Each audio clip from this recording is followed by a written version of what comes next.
Brain writing ਅਸੀਂ ਕਹਿੰਦੇ ਹਾਂ ਕਿ ਦਿਮਾਗ ਤੋਂ ਤੁਹਾਡੇ ਦਿਮਾਗ 'ਚ ਕੀ ਚੱਲ ਰਿਹਾ ਹੈ ਉਹ ਸਿਗਨਲ ਤੁਹਾਡੇ ਹੱਥਾਂ ਨੂੰ ਆਉਂਦਾ ਹੈ ਔਰ ਤੁਸੀਂ ਫਿਰ ਜਿੱਦਾਂ ਲਿਖਦੇ ਹੋ ਉਹ ਲਿਖਤ ਨੂੰ ਫਿਰ ਅਸੀਂ ਪੜ੍ਹ ਸਕਦੇ ਹਾਂ। ਕਈ ਲੋਕਾਂ ਨੂੰ ਇਹ ਲੱਗਦਾ ਹੈ ਕਿ ਗੱਲਾਂ ਕਰਦੇ ਕਰਦੇ ਕਿ ਜੀ ਮੇਰੀ ਤਾਂ ਹੈਂਡ ਰਾਈਟਿੰਗ ਸਾਫ਼ ਨਹੀਂ ਹੈ, ਲੋਕੀ ਜਨਰਲੀ ਝਿਜਕਦੇ ਹੈ ਮੈਂ ਕੀ ਲਿਖਾਂ। ਤੁਸੀਂ ਸ਼ਬਦਾਂ ਨੂੰ ਕਿੰਨਾ ਕੁ ਜੋੜ ਕੇ ਲਿਖਦੇ ਹੋ, ਖੁੱਲ੍ਹਾ ਲਿਖਦੇ ਹੋ, ਸੱਜੇ ਬੰਨਿਓ ਕਿੰਨਾ ਕੁ ਮਾਰਜਨ ਛੱਡਦੇ ਹੋ, ਖੱਬੇ ਬੰਨਿਓ ਕਿੰਨਾ ਕੁ ਛੱਡਦੇ ਹੋ, ਤੁਹਾਡੇ ਸ਼ਬਦਾਂ ਦਾ ਆਕਾਰ ਕੀ ਹੈ, ਛੋਟਾ ਲਿਖਦੇ ਹੋ ਵੱਡਾ, ਜਾਂ ਤਾਂ ਤੁਹਾਡੀ ਪਰਸਨੈਲਿਟੀ ਖੁੱਲ੍ਹੇ ਸੁਭਾਅ ਦੀ ਹੋਏਗੀ ਜਾਂ ਤੁਹਾਡੀ ਪਰਸਨੈਲਿਟੀ ਥੋੜ੍ਹੀ ਕੰਟਰੈਕਟਿਡ ਹੋਏਗੀ, ਸੁੰਗੜੀ ਹੋਈ ਹੋਏਗੀ। ਹੈਂਡ ਰਾਈਟਿੰਗ ਐਨਾਲਿਸਿਸ ਇੱਕ 1.5 ਪੰਨਾ ਤੁਸੀਂ ਲਿਖ ਕੇ ਦਓਗੇ, ਤੁਹਾਡੀ ਲਾਈਫ ਔਨ ਪੇਪਰ ਹੈ। ਜਦੋਂ ਮੈਂ ਤੁਹਾਨੂੰ ਸ਼ੁਰੂ 'ਚ ਵੀ ਕਹਿ ਰਿਹਾ ਸੀ ਮੇਰੇ ਅੰਦਰ ਕੀ ਚੱਲ ਰਿਹਾ ਹੈ ਉਹ ਮੈਨੂੰ ਹੀ ਪਤਾ ਹੈ।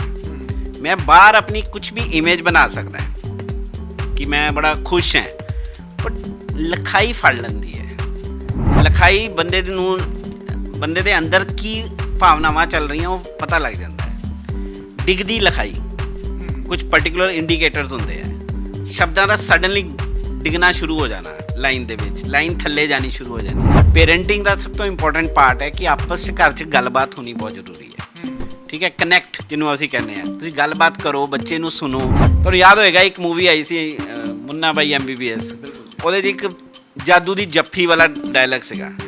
ਸੋ ਵੀ ਸ਼ੇਅਰ ਦੈਟ ਡਾਇਲੌਗ ਕਿ ਬੱਚੇ ਨੂੰ ਕਦੀ ਨਾ ਕਦੀ ਤਾਂ ਹੱਕ ਕਰੋ, ਮੈਂ ਡਰਿਆ ਹੋਇਆ ਹੈ, ਕਿਉਂ ਡਰਿਆ ਹੋਇਆ ਹੈ, ਕੀ ਰੀਜ਼ਨਸ ਹੈ। ਇਹਦੇ ਉੱਤੇ ਅਲੱਗ-ਅਲੱਗ ਤਰ੍ਹਾਂ ਦੇ ਗੱਲਾਂ ਬਾਤਾਂ ਕਰਕੇ ਬਹੁਤ ਸਾਰੇ ਸੋਲਿਊਸ਼ਨ ਹੈ। ਉਹਦਾ ਕੋਈ ਪ੍ਰੋਫੈਸ਼ਨਲ ਹੈ, ਉਹਦਾ ਇਮੋਸ਼ਨਲ ਲੈਵਲ EQ ਲੈਵਲ ਦੀ ਆਪਾਂ ਗੱਲ ਕਰਦੇ, ਇਮੋਸ਼ਨਲ ਕੋਸ਼ੈਂਟ ਦੀ ਗੱਲ ਕਰਦੇ, ਉਹਦੇ 5 ਪੈਰਾਮੀਟਰ ਬੜੇ ਕਲੀਅਰ ਆਉਂਦੇ ਆ ਕਿ ਉਹਦੀ ਸੈਲਫ ਅਵੇਅਰਨੈਸ ਕਿੱਦਾਂ ਦੀ ਹੈ। ਫਸਟ ਕੈਪੀਟਲ ਲੈਟਰ ਜਿਹੜੇ ਤੁਹਾਡਾ ਬਾਕੀ ਸ਼ਬਦਾਂ ਤੋਂ ਵੱਡਾ ਹੈ, ਇਹ ਦਰਸਾਉਂਦਾ ਹੈ ਕਿ ਤੁਸੀਂ ਕੌਨਫੀਡੈਂਟ ਹੋ ਪਬਲਿਕ ਪਲੇਸ ਦੇ ਵਿੱਚ।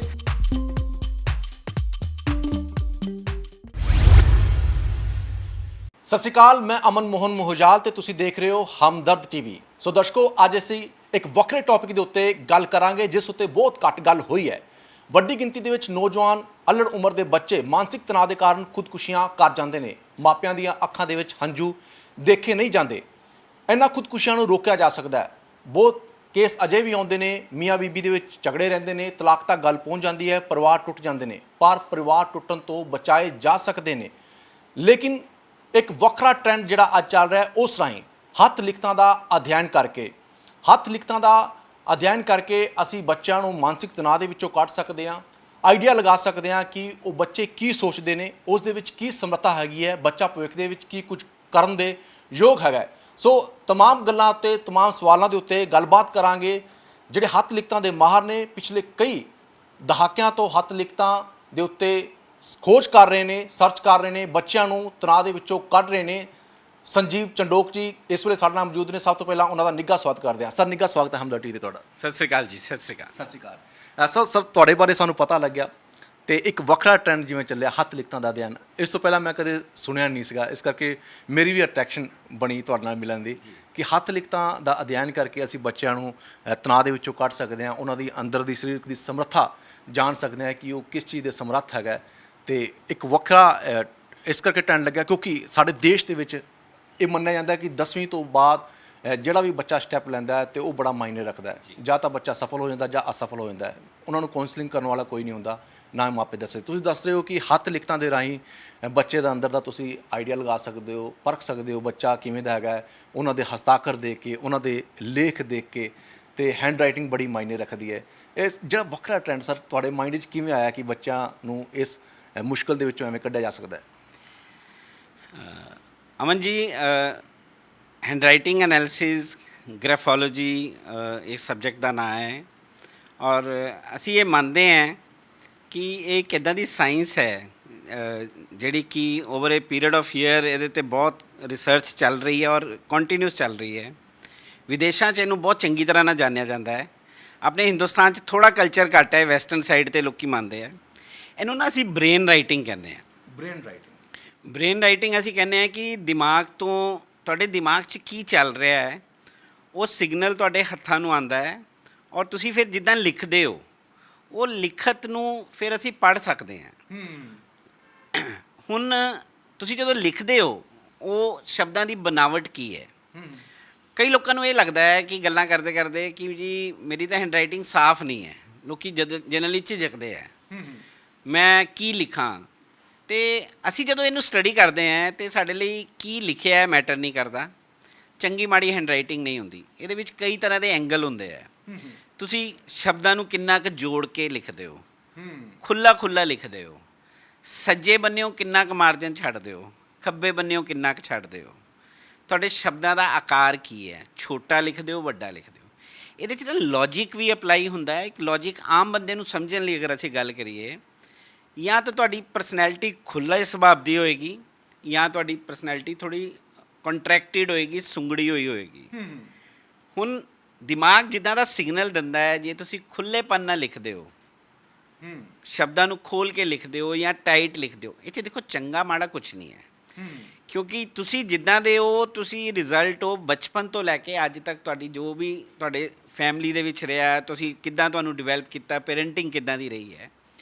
ਕਿਉਂਕਿ ਮੈਂ ਜੋ ਹੈ ਉਹ ਮੈਂ ਇੱਕ ਯੂਨੀਕ ਬੰਦਾ ਹੈ, ਹਰ ਕੋਈ ਬੰਦਾ, ਤੁਸੀਂ ਤੁਹਾਡੀ ਇੱਕ ਅਲੱਗ ਪਰਸਨੈਲਿਟੀ ਹੈ। ਅਸੀਂ ਅੱਜ ਕੱਲ੍ਹ ਬੜੀਆਂ ਗੱਲਾਂ ਕਰਦੇ ਹਾਂ, ਅਸੀਂ ਕਰੀਅਰ ਦੇ ਉੱਤੇ ਆਪਾਂ ਜਿੱਦਾਂ ਗੱਲ ਕਰਦੇ ਹਾਂ, ਕਰੀਅਰ 'ਤੇ ਜਾਂ ਕੋਈ ਵੀ ਇਨਫੋਰਮੇਸ਼ਨ ਲੈਣੀ ਹੈ, ਅੱਜ ਗੂਗਲ ਗੁਰੂ ਜਿੰਦਾਬਾਦ ਹੈ, ਤੁਸੀਂ ਪਾਓ ਨਾਲ ਦੇ ਨਾਲ ਤੁਹਾਨੂੰ ਦੱਸ ਦਿੰਦਾ ਹੈ। ਅਸੀਂ ਇਹ ਕਹਿਣਾ ਸ਼ੁਰੂ ਕੀਤਾ ਜਾਂ ਅਸੀਂ ਇਹ ਦੇਖਿਆ ਕਿ ਇਨਫੋਰਮੇਸ਼ਨ ਤਾਂ ਬਹੁਤ ਹੈ, ਬਟ ਕਿਹੜੀ ਇਨਫੋਰਮੇਸ਼ਨ ਮੇਰੇ ਲਈ ਜ਼ਰੂਰੀ ਹੈ ਇਹ ਮੈਨੂੰ ਕੌਣ ਦੱਸੇਗਾ। ਮੈਨੂੰ ਮੈਡੀਕਲ ਕਰਨਾ ਚਾਹੀਦਾ ਹੈ, ਮੈਨੂੰ ਅੱਜ ਕੱਲ੍ਹ ਡਿਜੀਟਲ ਦਾ ਟਰੈਂਡ ਹੈ, ਸਾਈਬਰ ਦਾ ਟਰੈਂਡ ਹੈ, ਮਤਲਬ AI ਦਾ ਟਰੈਂਡ ਹੈ। ਇਹ ਸਾਰੀਆਂ ਗੱਲਾਂ ਤਾਂ ਠੀਕ ਹੈ, ਇਹਦੇ ਲਈ ਕਿਹੜੇ ਕਾਲਜ ਚੰਗੇ ਹੈ, ਕਿਹੜੀ ਜਗ੍ਹਾ 'ਤੇ ਜਾਣਾ ਚਾਹੀਦਾ ਇੱਕ ਬੱਚੇ ਦੀ ਗੱਲ ਕਰ ਰਿਹਾ ਅੱਜ ਮੈਂ। ਇਹ ਸਾਰੀਆਂ ਗੱਲਾਂ ਤਾਂ ਮੈਨੂੰ ਇਨਫੋਰਮੇਸ਼ਨ ਮਿਲ ਜਾਏਗੀ, ਬਟ ਕੀ ਮੈਂ ਟਰੈਂਡ ਫੋਲੋ ਕਰੂੰਗਾ? ਕੀ ਮੈਂ ਅੱਜ ਕੱਲ੍ਹ ਟਰੈਂਡਿੰਗ ਇਹ ਹੈ ਤਾਂ ਮੈਨੂੰ ਅੰਦਰੋਂ ਤਾਂ ਮੈਨੂੰ ਚਾਹ ਹੀ ਨਹੀਂ ਹੈਗਾ, ਕਿਉਂਕਿ ਮੈਂ ਤਾਂ ਇੱਕ ਯੂਨੀਕ ਹੈ। ਮੈਨੂੰ ਬਚਪਨ ਤੋਂ ਜਿਸ ਤਰ੍ਹਾਂ ਦਾ ਮੇਰਾ ਸੁਭਾਅ ਬਣਿਆ ਹੈ, ਹੁਣ ਸੁਭਾਅ ਨੂੰ ਕੌਣ ਪੜ੍ਹੇਗਾ? ਹੁਣ ਉਸ ਸੁਭਾਅ ਨੂੰ ਪੜ੍ਹਨ ਲਈ ਮੇਰਾ ਜੋ ਮਤਲਬ ਜਿਹਨੂੰ ਕਹਿੰਦੇ ਨਾ ਅਸੀਂ ਪੰਜਾਬੀ 'ਚ ਕਹੀਏ, ਮੇਰੀ ਵਾਇਰਿੰਗ ਕਿੱਦਾਂ ਦੀ ਹੈ। ਮੇਰੀ ਵਾਇਰਿੰਗ ਇੱਕ ਪਰਟੀਕੂਲਰ ਤਰ੍ਹਾਂ ਦੀ ਹੋਈ ਹੈ, ਕਿਉਂਕਿ ਮੈਨੂੰ ਬਚਪਨ 'ਚ ਹੋ ਸਕਦਾ ਖੁੱਲ੍ਹਾਪਨ ਮਿਲਿਆ ਹੋਵੇ, ਮੇਰੇ ਪੇਰੈਂਟਸ ਨੇ ਮੈਨੂੰ ਬਹੁਤ ਧਿਆਨ ਦਿੱਤਾ ਹੋਵੇ, ਜਾਂ ਸਾਡੇ ਘਰਾਂ 'ਚ ਅੱਜ ਕੱਲ੍ਹ ਫੈਮਿਲੀ ਵਾਇਲੈਂਸ ਵੀ ਹੁੰਦੀਆਂ। ਮੇਰਾ ਸੁਭਾਅ ਡਰਿਆ ਹੈ। ਹੁਣ ਹਰ ਤਰ੍ਹਾਂ ਦਾ ਇਨਸਾਨ ਮਿਲੇਗਾ ਜੀ ਤੁਹਾਨੂੰ। ਹੁਣ ਇਹ ਸਾਰੀਆਂ ਚੀਜ਼ਾਂ ਨੂੰ ਨਾ ਅਸੀਂ ਇਸ ਰਾਈਟਿੰਗ ਦੇ ਥਰੂ ਪਹਿਲਾਂ ਪੜ੍ਹਿਆ ਜਾ ਸਕਦਾ ਹੈ ਬਹੁਤ ਚੰਗੇ ਤਰੀਕੇ ਨਾਲ, ਕਿ ਕੋਈ ਬਚਪਨ 'ਚ ਕਿਸੇ ਇੱਕ ਪਰਟੀਕੂਲਰ ਏਜ ਦੇ ਵਿੱਚ ਕੋਈ ਟਰੋਮਾ ਹੋਇਆ ਸੀਗਾ ਜਿਹਦੇ ਕਰਕੇ ਮੇਰੀ ਨੇਚਰ ਇੱਦਾਂ ਦੀ ਹੋ ਗਈ। ਮੈਂ ਭਵਿੱਖ ਵੱਲ ਵਧਣ ਤੋਂ ਡਰਨ ਲੱਗ ਪਿਆ। ਮੈਨੂੰ ਲੱਗਦਾ ਮੈਂ ਆਪਣੇ ਦਾਇਰੇ 'ਚ ਹੀ ਰਵਾਂ। ਕੁਛ ਹੁੰਦੇ ਆ ਜੀ, ਚੱਕਰ ਹੀ ਕੋਈ ਨਹੀਂ, ਆਪਾਂ ਕਿਸੇ ਨਾਲ ਵੀ ਜਾ ਕੇ ਭਿੜ ਜਾਵਾਂਗੇ। ਇਹਨੂੰ ਕਹਿੰਦੇ ਰਿਸਕ ਟੇਕਿੰਗ ਐਬਿਲਿਟੀ ਅੱਛੀ ਹੈ। ਕੁਛ ਪੁਰਾਣੀਆਂ ਯਾਦਾਵਾਂ ਨਾਲ ਜੁੜੇ ਰਹਿਣਾ ਚਾਹੁੰਦੇ ਆ, ਆਪਣੇ ਕੰਫਰਟ ਜ਼ੋਨ 'ਚ ਰਹਿਣਾ ਚਾਹੁੰਦੇ ਆ। ਆਪਾਂ ਉਹਨਾਂ ਨੂੰ ਕਹਿੰਦੇ ਆ ਕਿ ਉਹ ਨਾ ਆਪਣੇ ਪਰਿਵਾਰ ਨਾਲ ਬਹੁਤ ਜੁੜੇ ਹੋਏ ਆ, ਜਾਂ ਗੱਲਾਂ ਨੂੰ ਬਹੁਤ ਕੈਰੀ ਕਰਦੇ ਆ। ਇਹ ਸਾਰੀਆਂ ਚੀਜ਼ਾਂ ਪਤਾ ਲੱਗਦੀਆਂ। ਤੁਸੀਂ ਮੰਨੋਗੇ ਨਹੀਂ, ਸਾਈਕੋਲੋਜੀ ਦੇ ਵਿੱਚ ਅਸੀਂ ਕਹਿੰਦੇ ਹਾਂ 450 ਤੋਂ ਉੱਪਰ ਅਲੱਗ-ਅਲੱਗ ਤਰ੍ਹਾਂ ਦੇ ਪਰਸਨੈਲਿਟੀ ਟੈਸਟ ਆਉਂਦੇ ਆ। ਹੈਂਡਰਾਈਟਿੰਗ ਐਨਾਲਿਸਿਸ ਇੱਕ 1.5 ਪੰਨਾ ਤੁਸੀਂ ਲਿਖ ਕੇ ਦਿਓਗੇ, ਤੁਹਾਡੀ ਲਾਈਫ ਔਨ ਪੇਪਰ ਹੈ। ਇੱਕ ਪੰਨਾ ਅਸੀਂ ਦੇਖਦੇ ਹਾਂ, ਉਹ ਪੰਨਾ ਇੱਕ ਛੋਟੀ ਜਿਹੀ ਐਗਜ਼ਾਮਪਲ ਦਿੰਦਾ। ਇੱਕ ਵਾਈਟ ਪੇਪਰ 'ਤੇ ਅਸੀਂ ਲਿਖਦੇ ਹਾਂ, ਅਸੀਂ ਹਮੇਸ਼ਾ ਇੱਕ ਲੌਜਿਕ ਨਾਲ ਸਮਝਦੇ ਹਾਂ। ਆਪਾਂ ਜੇ ਗੱਲ ਕਰਦੇ ਹਾਂ, ਪੰਨੇ ਦਾ ਖੱਬਾ ਪਾਸਾ ਆਪਾਂ ਪਾਸ ਕਹਿੰਦੇ ਹਾਂ, ਸੱਜਾ ਪਾਸਾ ਫਿਊਚਰ ਕਹਿੰਦੇ ਹਾਂ, ਇੱਕ ਸਮਝਣ ਦੇ ਐਂਗਲ ਨਾਲ। ਅਸੀਂ ਜ਼ਿਆਦਾਤਰ ਆਪਣੀਆਂ ਸਾਰੀਆਂ ਲੈਂਗੁਏਜ 'ਚ ਆਪਾਂ ਲੈਫਟ ਟੂ ਰਾਈਟ ਹੀ ਲਿਖਦੇ ਹਾਂ। ਹੁਣ ਖੱਬੇ ਪਾਸਿਓਂ ਚੱਲਣਾ ਸ਼ੁਰੂ ਕੀਤਾ ਮੀਨਸ ਆਪਣੇਪਨ ਤੋਂ ਤੁਹਾਡੇ ਵੱਲ ਨੂੰ, ਲੋਕਾਂ ਵੱਲ ਨੂੰ, ਠੀਕ ਆ, I to you ਕਹਿੰਦੇ ਹਾਂ ਆਪਾਂ। ਜਦੋਂ ਤੁਸੀਂ ਇਹ ਚੱਲਣਾ ਸ਼ੁਰੂ ਕੀਤਾ, ਹੁਣ ਚੱਲਦੇ ਕੁਛ ਲੋਕ ਤਾਂ ਸਿਰੇ ਤੱਕ ਜਾਣਗੇ, ਮਤਲਬ ਇੱਧਰੋਂ ਖੱਬਿਓਂ ਲਿਖਿਆ ਸੱਜੇ ਐਂਡ ਤੱਕ ਲਿਖਦੇ ਆ। ਮੈਂ ਦਰਸ਼ਕਾਂ ਲਈ ਵੀ, ਤੁਸੀਂ ਆਪਣੀ ਹੈਂਡਰਾਈਟਿੰਗ ਦੇਖ ਸਕਦੇ ਹੋ, ਤੁਸੀਂ ਲਿਖਦੇ ਵਿਚਕਾਰ ਰੁਕ ਗਏ, ਸੱਜੇ ਬੰਨੇ ਜਗ੍ਹਾ ਸੀਗੀ ਬਟ ਤੁਸੀਂ ਫਿਰ ਅਗਲੀ ਲਾਈਨ 'ਤੇ ਆ ਗਏ। ਇਹਦਾ ਮਤਲਬ ਅੱਗੇ ਜਗ੍ਹਾ ਸੀਗੀ ਜਾਣ ਦੀ, ਬਟ ਮੇਰੇ ਦਿਮਾਗ ਨੇ ਮੈਨੂੰ ਇੱਦਾਂ ਦਾ ਸਿਗਨਲ ਦਿੱਤਾ, ਇਹਨੂੰ ਕਹਿੰਦੇ ਅਸੀਂ ਆਰਟੀਫਿਸ਼ੀਅਲ ਬੈਰੀਅਰ ਫॉर ਫਿਊਚਰ। ਜਗ੍ਹਾ ਸੀਗੀ ਬਟ ਮੈਂ ਡਰ ਗਿਆ, ਮੈਂ ਵਾਪਸ ਆ ਗਿਆ ਕੰਫਰਟ ਜ਼ੋਨ ਦੇ ਵਿੱਚ। ਹੁਣ ਇਹ ਸੁਭਾਅ ਹੈ, ਕਿਉਂ ਹੈ ਆਪਾਂ ਇਹਦੇ 'ਤੇ ਨਹੀਂ ਕਹਿ ਰਹੇ, ਬਟ ਮੇਰੀ ਟੈਂਡੈਂਸੀ ਇੱਦਾਂ ਦੀ ਹੈ। ਅਤੇ ਇੱਦਾਂ ਦੀਆਂ ਕਈ ਚੀਜ਼ਾਂ ਦੇ ਬਾਰੇ ਜਾਣਕਾਰੀ ਮਿਲਦੀ ਹੈ ਜਦੋਂ ਆਪਾਂ ਲੱਭਣਾ ਸ਼ੁਰੂ ਕਰਦੇ ਹਾਂ, ਇੱਕ ਬੱਚੇ ਦੇ ਬਾਰੇ ਦੇਖਦੇ ਹਾਂ। ਕੰਟਰੈਕਟਿਡ ਪਰਸਨੈਲਿਟੀ ਹੈ, ਇੰਟਰੋਵਰਟ ਕਹਿੰਦੇ। ਇੰਟਰੋਵਰਟ ਮਾੜੇ ਨਹੀਂ ਹੁੰਦੇ, ਆਪਾਂ ਕਹਿੰਦੇ ਜੀ ਇੰਟਰੋਵਰਟ ਨੇਚਰ ਦੇ ਲੋਕ ਥੋੜ੍ਹੇ ਸ਼ਾਈ ਹੁੰਦੇ ਹੈ, ਉਹਨਾਂ ਨੂੰ ਐਨਰਜੀ ਖੁਦ ਤੋਂ ਮਿਲਦੀ ਹੈ, ਬਹੁਤ ਜਲਦੀ ਮਿਲਣਸਾਰ ਨਹੀਂ ਹੁੰਦੇ, ਥੋੜ੍ਹੇ ਜਿਹੇ ਡਰੇ ਜਿਹੇ ਰਹਿੰਦੇ ਆ। ਮਤਲਬ ਇੰਟਰੋਵਰਟ ਨੂੰ ਲੋਕ ਨੈਗੇਟਿਵ ਮੰਨਦੇ, ਬਟ ਤੁਹਾਨੂੰ ਪਤਾ ਹੈ ਇਹਨਾਂ ਲੋਕਾਂ ਦੀ ਕੰਸਨਟ੍ਰੇਸ਼ਨ ਬਹੁਤ ਅੱਛੀ ਹੁੰਦੀ ਹੈ, ਫੋਕਸ ਬਹੁਤ ਅੱਛਾ ਹੁੰਦਾ ਹੈ। ਐਨਾਲਿਸਿਸ ਪਾਵਰ ਬਹੁਤ ਅੱਛੀ ਹੁੰਦੀ ਹੈ, ਇਹਨਾਂ ਨੂੰ એનર્ਜੀ ਖੁਦ ਤੋਂ ਮਿਲਦੀ ਹੈ। ਹੁਣ ਇਦਾਂ ਦੇ ਲੋਕੀ ਜਾਂ ਇਦਾਂ ਦੇ ਬੱਚੇ ਜਾਂ ਇਦਾਂ ਦੇ ਪ੍ਰੋਫੈਸ਼ਨਲ, ਇਦਾਂ ਦੇ ਕਿਸੇ ਬੱਚੇ ਨੂੰ ਅਸੀਂ ਕਹਿ ਦਈਏ ਇਹਨੂੰ ਆਪਾਂ ਸੇਲਸ ਪਾ ਦਈਏ ਜਾਂ ਇਦਾਂ ਦੇ ਕਿਸੇ ਕੰਮ 'ਚ ਦੇ ਦਈਏ ਜਿਹ 'ਚ ਪਬਲਿਕ ਇੰਟਰੈਕਸ਼ਨ ਹੋਵੇ, ਹੁਣ ਇਹ ਬੱਚਾ ਕਿੱਥੋਂ ਦੀ ਕੰਮ ਕਰ ਲੂਗਾ। ਹੁਣ ਉਹ ਜਾ ਕੇ ਇਦਾਂ ਦੀ ਨੌਕਰੀ ਦੇ ਵਿੱਚ ਚਲਾ ਜਾਵੇ ਜਾਂ ਇਦਾਂ ਦਾ ਕੋਈ ਪ੍ਰੋਫੈਸ਼ਨ ਚੂਜ਼ ਕਰ ਲਵੇ। These people are very good for accounting work, analysis work, scientist, mathematics. So these are the things. ਹੁਣ ਅਸੀਂ ਜਦੋਂ ਗੱਲ ਕਰਦੇ ਹਾਂ, ਚਾਹੇ ਸਟੂਡੈਂਟ ਲਈ ਗੱਲ ਕਰੀਏ ਕਿ ਮੇਰੇ ਲਈ ਕਿਉਂ ਜ਼ਰੂਰੀ ਹੈ, ਅਸੀਂ ਮਤਲਬ ਜਿਹੜਾ ਅਸੀਂ ਆਪਾਂ ਮਾਈ ਦਿਸ਼ਾ ਦੇ ਵਿੱਚ ਆਪਾਂ ਗੱਲਬਾਤ ਕਰਦੇ ਹਾਂ, ਉਹਦੇ 'ਚ ਸਾਡਾ ਪਹਿਲਾ ਮਕਸਦ ਹੀ ਇਹ ਹੈ ਕਿ ਮੈਨੂੰ ਮੇਰੇ ਬਾਰੇ 'ਚ ਕੋਈ ਬੰਦਾ ਜਜਮੈਂਟ ਨਾ ਕਰਦੇ ਹੋਏ ਸਾਇੰਟੀਫਿਕ ਤਰੀਕੇ ਨਾਲ ਦੱਸੇ। ਹੁਣ ਸਾਇੰਟੀਫਿਕ ਤਰੀਕਾ ਕੀ ਹੈ? ਇੱਕ ਤਾਂ ਹੋ ਗਈ ਆ ਸਾਇੰਸ, ਇੱਕ ਸਾਡੇ ਕੋਲ ਟੈਸਟ ਹੁੰਦਾ ਹੈ ਜਿਹਨੂੰ ਸਾਈਕੋਮੈਟ੍ਰਿਕ ਟੈਸਟ, ਐਪਟੀਟਿਊਡ ਟੈਸਟ ਕਹਿੰਦੇ ਆ। ਉਹ ਵੀ ਲੱਖ ਤੋਂ ਉੱਪਰ ਸਟੂਡੈਂਟਸ ਦੇ ਉੱਤੇ 98% ਐਕੂਰੇਸੀ ਹੈ। ਇਹ ਦੋਨੋਂ ਰਿਪੋਰਟਾਂ ਨੂੰ ਜਦੋਂ ਅਸੀਂ ਜੋੜਦੇ ਹਾਂ, ਇਹ ਦੋਨੋਂ ਇੱਕ ਦੂਜੇ ਨੂੰ ਕੰਪਲੀਮੈਂਟ ਕਰਦੀਆਂ। ਜੇ ਕੁਛ ਇੱਕ 'ਚ ਰਹਿ ਗਿਆ ਉਹ ਦੂਜੇ 'ਚ ਫੜਿਆ ਜਾਂਦਾ ਹੈ ਔਰ ਬੜਾ ਕਲੀਅਰ ਡਾਟਾਬੇਸ। ਤੇ ਫਿਰ ਆਪਾਂ ਇੱਕ ਪ੍ਰੋਫੈਸ਼ਨਲ ਕਾਉਂਸਲਰ ਹੁੰਦੇ ਆ, ਆਪਾਂ ਉਹਨਾਂ ਨਾਲ ਬੈਠ ਕੇ ਪੇਰੈਂਟਸ ਨਾਲ ਬੈਠਦੇ ਹਾਂ, ਉਹਨਾਂ ਨੂੰ ਜਦੋਂ ਦੱਸਦੇ ਆ ਉਹ ਐਗਰੀ ਕਰਦੇ ਕਿ ਹਾਂ ਮੇਰਾ ਬੱਚਾ ਇੱਦਾਂ ਦਾ ਹੈ, ਮੇਰੇ ਬੱਚੇ ਦੇ ਵਿੱਚ ਜਾਂ ਪ੍ਰੋਫੈਸ਼ਨਲ ਕੋਈ ਵੀ ਆਉਂਦਾ ਹੈ, ਉਹ ਕਹਿੰਦਾ ਹਾਂ ਯਾਰ ਇਹ ਤਾਂ ਮੈਂ ਹੂੰ। ਹੁਣ ਜਦੋਂ ਡਾਇਗਨੋਜ਼ ਹੋ ਗਿਆ, ਕੁਐਸਚਨ ਆਪਾਂ ਇੱਥੋਂ ਹੀ ਸ਼ੁਰੂ ਕੀਤਾ ਸੀ, ਮੈਨੂੰ ਮੇਰੇ ਬਾਰੇ ਕੋਈ ਦੱਸੇ ਮੇਰੇ ਲਈ ਜ਼ਰੂਰੀ ਕੀ ਹੈ। ਹੁਣ ਮੇਰੀ ਇੱਕ ਨੇਚਰ ਹੈ, ਮੈਨੂੰ ਆਹ ਚੀਜ਼ਾਂ ਚੰਗੀਆਂ ਲੱਗਦੀਆਂ ਅਤੇ ਇਹ ਤਾਂ ਮੇਰੀ ਵਾਇਰਿੰਗ ਇੱਦਾਂ ਦੀ ਹੋਈ ਹੈ ਜੀ। ਹੁਣ ਮੇਰੀ ਵਾਇਰਿੰਗ ਹੋਈ ਹੈ ਤਾਂ ਮੈਂ ਹੁਣ ਕ੍ਰਿਕਟ ਦੀ ਐਗਜ਼ਾਮਪਲ ਲੈਂਦੇ ਹਾਂ, ਅੱਜ ਕੱਲ੍ਹ IPL ਸੀਜ਼ਨ ਸ਼ੁਰੂ ਹੋਣ ਵਾਲਾ ਹੈ। ਹੁਣ ਮੈਂ ਇੱਕ ਫਾਸਟ ਬੋਲਰ ਹੈ, ਠੀਕ ਹੈ, ਔਰ ਮੇਰਾ ਸ਼ੁਰੂ ਤੋਂ ਇੰਸਟਿੰਕਟ ਫਾਸਟ ਬੋਲਿੰਗ ਦਾ ਹੈ। ਹੁਣ ਮੈਨੂੰ ਕਿਤੇ ਕੀਪਿੰਗ ਦੇ ਉੱਤੇ ਲਾ ਦਿੱਤਾ ਜਾਵੇ ਤਾਂ ਮੈਂ ਕਿੱਥੋਂ ਦੀ ਕੀਪਿੰਗ ਕਰ ਲੂੰਗਾ? ਮੇਰਾ ਫੀਚਰ ਹੀ ਨਹੀਂ ਹੈ। ਮੇਰੇ ਕੋਲ ਮੈਂ ਕੀਤੀ ਫਾਸਟ ਬੋਲਿੰਗ ਹੈ, ਮੇਰਾ ਅੰਦਰੋਂ ਦੀ ਅਗਰੈਸ਼ਨ ਹੀ ਉੱਦਾਂ ਦਾ ਹੈ। ਹੁਣ ਫਾਸਟ ਬੋਲਰ ਅੱਛਾ ਬੈਟਸਮੈਨ ਤਾਂ ਹੋ ਹੀ ਸਕਦਾ ਹੈ ਇਹਦੇ ਵਿੱਚ ਦੋ, ਬਟ ਆਪਾਂ ਤਿੰਨੋਂ ਕੰਬੀਨੇਸ਼ਨ ਬਹੁਤ ਰੇਅਰ ਦੇਖੇ। ਆਪਾਂ ਇੰਡੀਅਨ ਟੀਮ 'ਚ ਵੀ ਕੋਈ ਇੱਦਾਂ ਦਾ ਸੀਨ ਆਇਆ ਨਹੀਂ। ਇਸੇ ਤਰ੍ਹਾਂ ਅਗਰ ਮੇਰੀ ਇੱਕ ਖਾਸ ਤਰ੍ਹਾਂ ਦੀ ਖੂਬੀ ਹੈ, ਉਹ ਖੂਬੀ ਅਗਰ ਕੋਈ ਰੀਡ ਕਰ ਲਵੇ ਔਰ ਰੀਡ ਬੜਾ ਮਤਲਬ ਜਿਹਨੂੰ ਕਹਿੰਦੇ ਪ੍ਰੂਵਨ ਤਰੀਕੇ ਨਾਲ, ਫਿਰ ਆਪਾਂ ਦੱਸਦੇ ਹਾਂ ਜੀ 1 2 3 ਤੁਹਾਡੇ ਬੱਚੇ 'ਚ ਦੇਖੋ ਇੰਟਰਸਟ ਵੀ ਹੈ, ਇਹਦੀ ਸਕਿੱਲ ਐਂਡ ਐਬਿਲਿਟੀ ਵੀ ਆ ਰਹੀ ਹੈ, ਇਹਨੂੰ ਇਹ ਚੀਜ਼ਾਂ ਇਹਨੂੰ ਸੂਟ ਕਰਦੀਆਂ, ਫਿਰ ਆਪਾਂ ਉਸੇ ਪਾਸੇ ਤੁਰਦੇ ਹਾਂ। ਦੇਖੋ ਜੀ ਆਪਾਂ ਗੱਲਾਂ ਬਹੁਤ ਕਰਦੇ ਹਾਂ, ਕੰਮ ਉਹੀ ਕਰਾਓ ਜਿਹੜਾ ਚੰਗਾ ਹੋਵੇ, ਪੈਸ਼ਨ ਦੇ ਮੁਤਾਬਿਕ ਕੰਮ ਕਰਨਾ ਚਾਹੀਦਾ ਹੈ। ਇਹ ਗਿਆਨ ਆਪਾਂ ਅੱਜ ਕੱਲ੍ਹ ਸਾਰੇ ਗਿਆਨੀ ਹੈ, WhatsApp ਦੇ ਉੱਪਰ ਰੋਜ਼ ਸਵੇਰੇ ਸ਼ਾਮ ਮੈਸੇਜ ਸ਼ੇਅਰ ਹੁੰਦੇ ਆ, ਬਟ ਉਹ ਦੱਸੇਗਾ ਕੌਣ ਮੇਰੇ ਲਈ ਕੀ ਜ਼ਰੂਰੀ ਹੈ। ਸੋ ਇਹ ਪੂਰੇ ਪ੍ਰੋਸੈਸ ਦੇ ਤਹਿਤ ਜਿਹਦੇ ਵਿੱਚ ਆਪਾਂ ਜਿਸ ਟੌਪਿਕ 'ਤੇ ਗੱਲ ਕਰ ਰਹੇ ਹਾਂ, ਇਹ ਇੱਕ ਵਨ ਆਫ ਦਾ ਟੂਲ ਹੈ ਜਿਹਦੇ ਥਰੂ ਆਪਾਂ ਨੂੰ ਬਹੁਤ ਕਲੀਅਰ ਮੇਰੇ ਅੰਦਰ ਦਾ ਆਪਾਂ ਗੱਲ ਅੱਜ ਵਰਡ ਯੂਜ਼ ਹੋ ਗਿਆ ਵਾਇਰਿੰਗ ਕਿੱਦਾਂ ਦੀ ਹੋਈ ਹੈ ਔਰ ਮੇਰੀਆਂ ਕੀ ਸਟਰੈਂਥ ਹੈ। ਔਰ ਇੰਨਾ ਖੁੱਲ੍ਹੇਪਨ 'ਚ ਜਦੋਂ ਪਤਾ ਲੱਗਦਾ ਹੈ ਨਾ ਲੋਕਾਂ ਨੂੰ, ਜਾਂ ਕੋਈ ਵੀ ਪ੍ਰੋਫੈਸ਼ਨਲ ਆ ਜਾਵੇ, ਹੋਮ ਮੇਕਰ ਆ ਜਾਵੇ, ਉਹ ਕਹਿੰਦਾ ਹਾਂ ਯਾਰ ਇਹ ਤਾਂ ਮੇਰੀ ਖਾਸੀਅਤ, ਮੈਂ ਐਵੇਂ ਘਬਰਾਈ ਜਾਂਦਾ ਸੀ, ਮੇਰੇ ਕੋਲ ਰਿਲੇਸ਼ਨਸ਼ਿਪ ਨਹੀਂ ਹੈਂਡਲ ਹੁੰਦੇ। ਅਰੇ ਰਿਲੇਸ਼ਨਸ਼ਿਪ ਨਹੀਂ ਹੈਂਡਲ ਹੁੰਦੇ। ਹੁਣ ਦੋ ਮੀਆਂ ਬੀਬੀ ਦਾ ਇੱਕ ਸੁਭਾਅ ਹੈ, ਇੱਕ ਖੁੱਲ੍ਹੇ ਸੁਭਾਅ ਦਾ, ਇੱਕ ਰਿਜ਼ਰਵ ਸੁਭਾਅ ਦਾ ਹੈ। ਹੁਣ ਇਹ ਅਵੇਅਰਨੈਸ ਹੋਣਾ ਕਿੰਨੀ ਜ਼ਰੂਰੀ ਹੈ। ਹੁਣ ਖੁੱਲ੍ਹੇ ਸੁਭਾਅ ਵਾਲਾ ਕਹੂਗਾ ਚਲੋ ਜੀ ਪਾਰਟੀ 'ਤੇ ਚਲਦੇ ਹਾਂ, ਰੋਜ਼ ਜਾਣਾ। ਜਿਹੜਾ ਟਾਈਟ ਸੁਭਾਅ ਵਾਲਾ ਮੀਆਂ ਬੀਬੀ 'ਚ ਕੋਈ ਵੀ ਹੋ ਸਕਦਾ ਹੈ, ਉਹ ਕਹੇਗਾ ਜੀ ਘਰ ਬਹਿਣਾ ਹੀ ਚੰਗਾ ਹੈ, ਲੜਾਈ ਸ਼ੁਰੂ ਹੋ ਗਈ। ਹੁਣ ਦੋਨਾਂ ਨੂੰ ਇਸ ਸੁਭਾਅ ਦਾ ਆਈਡੀਆ ਹੋ ਗਿਆ ਕਿ ਨਹੀਂ ਯਾਰ ਇਹਦੀ ਨੇਚਰ ਇੱਦਾਂ ਦੀ ਹੈ ਔਰ ਇਹਦੀ ਨੇਚਰ ਇੱਦਾਂ ਦੀ ਹੈ, ਅਤੇ ਠੀਕ ਹੈ ਕਦੀ ਕਦੀ ਜਾਣਾ ਵੀ ਚਾਹੀਦਾ, ਕਦੀ ਕਦੀ ਦੂਜੇ ਨੂੰ ਵੀ ਰਿਸਪੈਕਟ ਕਰਨਾ ਚਾਹੀਦਾ। ਪਤਾ ਲੱਗਣਾ, ਅਵੇਅਰਨੈਸ। ਮੈਂ ਇਹ ਨਹੀਂ ਕਹਿੰਦਾ ਕਿ ਸਾਰੇ 100% ਸੋਲਿਊਸ਼ਨ ਹੋਊਗੇ, ਬਟ ਮੈਨੂੰ ਪਤਾ ਹੀ ਲੱਗ ਗਿਆ। ਦੇਖੋ ਕਰਨਾ ਤਾਂ ਮੈਂ ਆਪ ਹੈ, ਕਰਨਾ ਆਪ ਹੈ। ਮੈਨੂੰ ਪਤਾ ਲੱਗ ਜਾਵੇ ਮੇਰੀ ਇਹ ਖਾਸੀਅਤ ਹੈ, ਇਹ ਖਾਸੀਅਤ ਦੇ ਬੇਸ 'ਤੇ ਮੈਂ ਅੱਗੇ ਵੱਧ ਸਕਦਾ ਹਾਂ ਔਰ ਇਹ ਚੀਜ਼ਾਂ ਮੈਨੂੰ ਹੈਲਪ ਕਰਨਗੀਆਂ। ਤਾਂ ਮੈਨੂੰ ਲੱਗਦਾ ਹੈ ਕਿ ਇਹ ਅਸੀਂ ਜਿਸ ਮਿਸ਼ਨ ਨਾਲ ਆਪਣਾ ਮਾਈ ਦਿਸ਼ਾ ਵਰਡ, ਆਪਾਂ ਜਦੋਂ ਵਰਡ ਯੂਜ਼ ਕਰਦੇ ਹਾਂ ਮਾਈ ਦਿਸ਼ਾ, ਕੋਈ ਵੀ ਬੋਲੇਗਾ ਨਾ ਤਾਂ ਉਹਨੂੰ ਇਹ ਨਹੀਂ ਲੱਗੇਗਾ ਕਿ ਉਹ ਸੰਜੀਵ ਚੰਦੋਕ ਦਾ ਪ੍ਰੋਜੈਕਟ ਹੈ ਮਾਈ ਦਿਸ਼ਾ, ਬਟ ਉਹ ਮਾਈ ਦਿਸ਼ਾ ਦਾ ਵਰਡ ਯੂਜ਼ ਕਰਦੇ ਹੀ ਉਹਨੂੰ ਲੱਗੇਗਾ ਕਿ ਇਹ ਤਾਂ ਮੇਰੇ ਬਾਰੇ ਗੱਲ ਕਰ ਰਿਹਾ ਕੋਈ।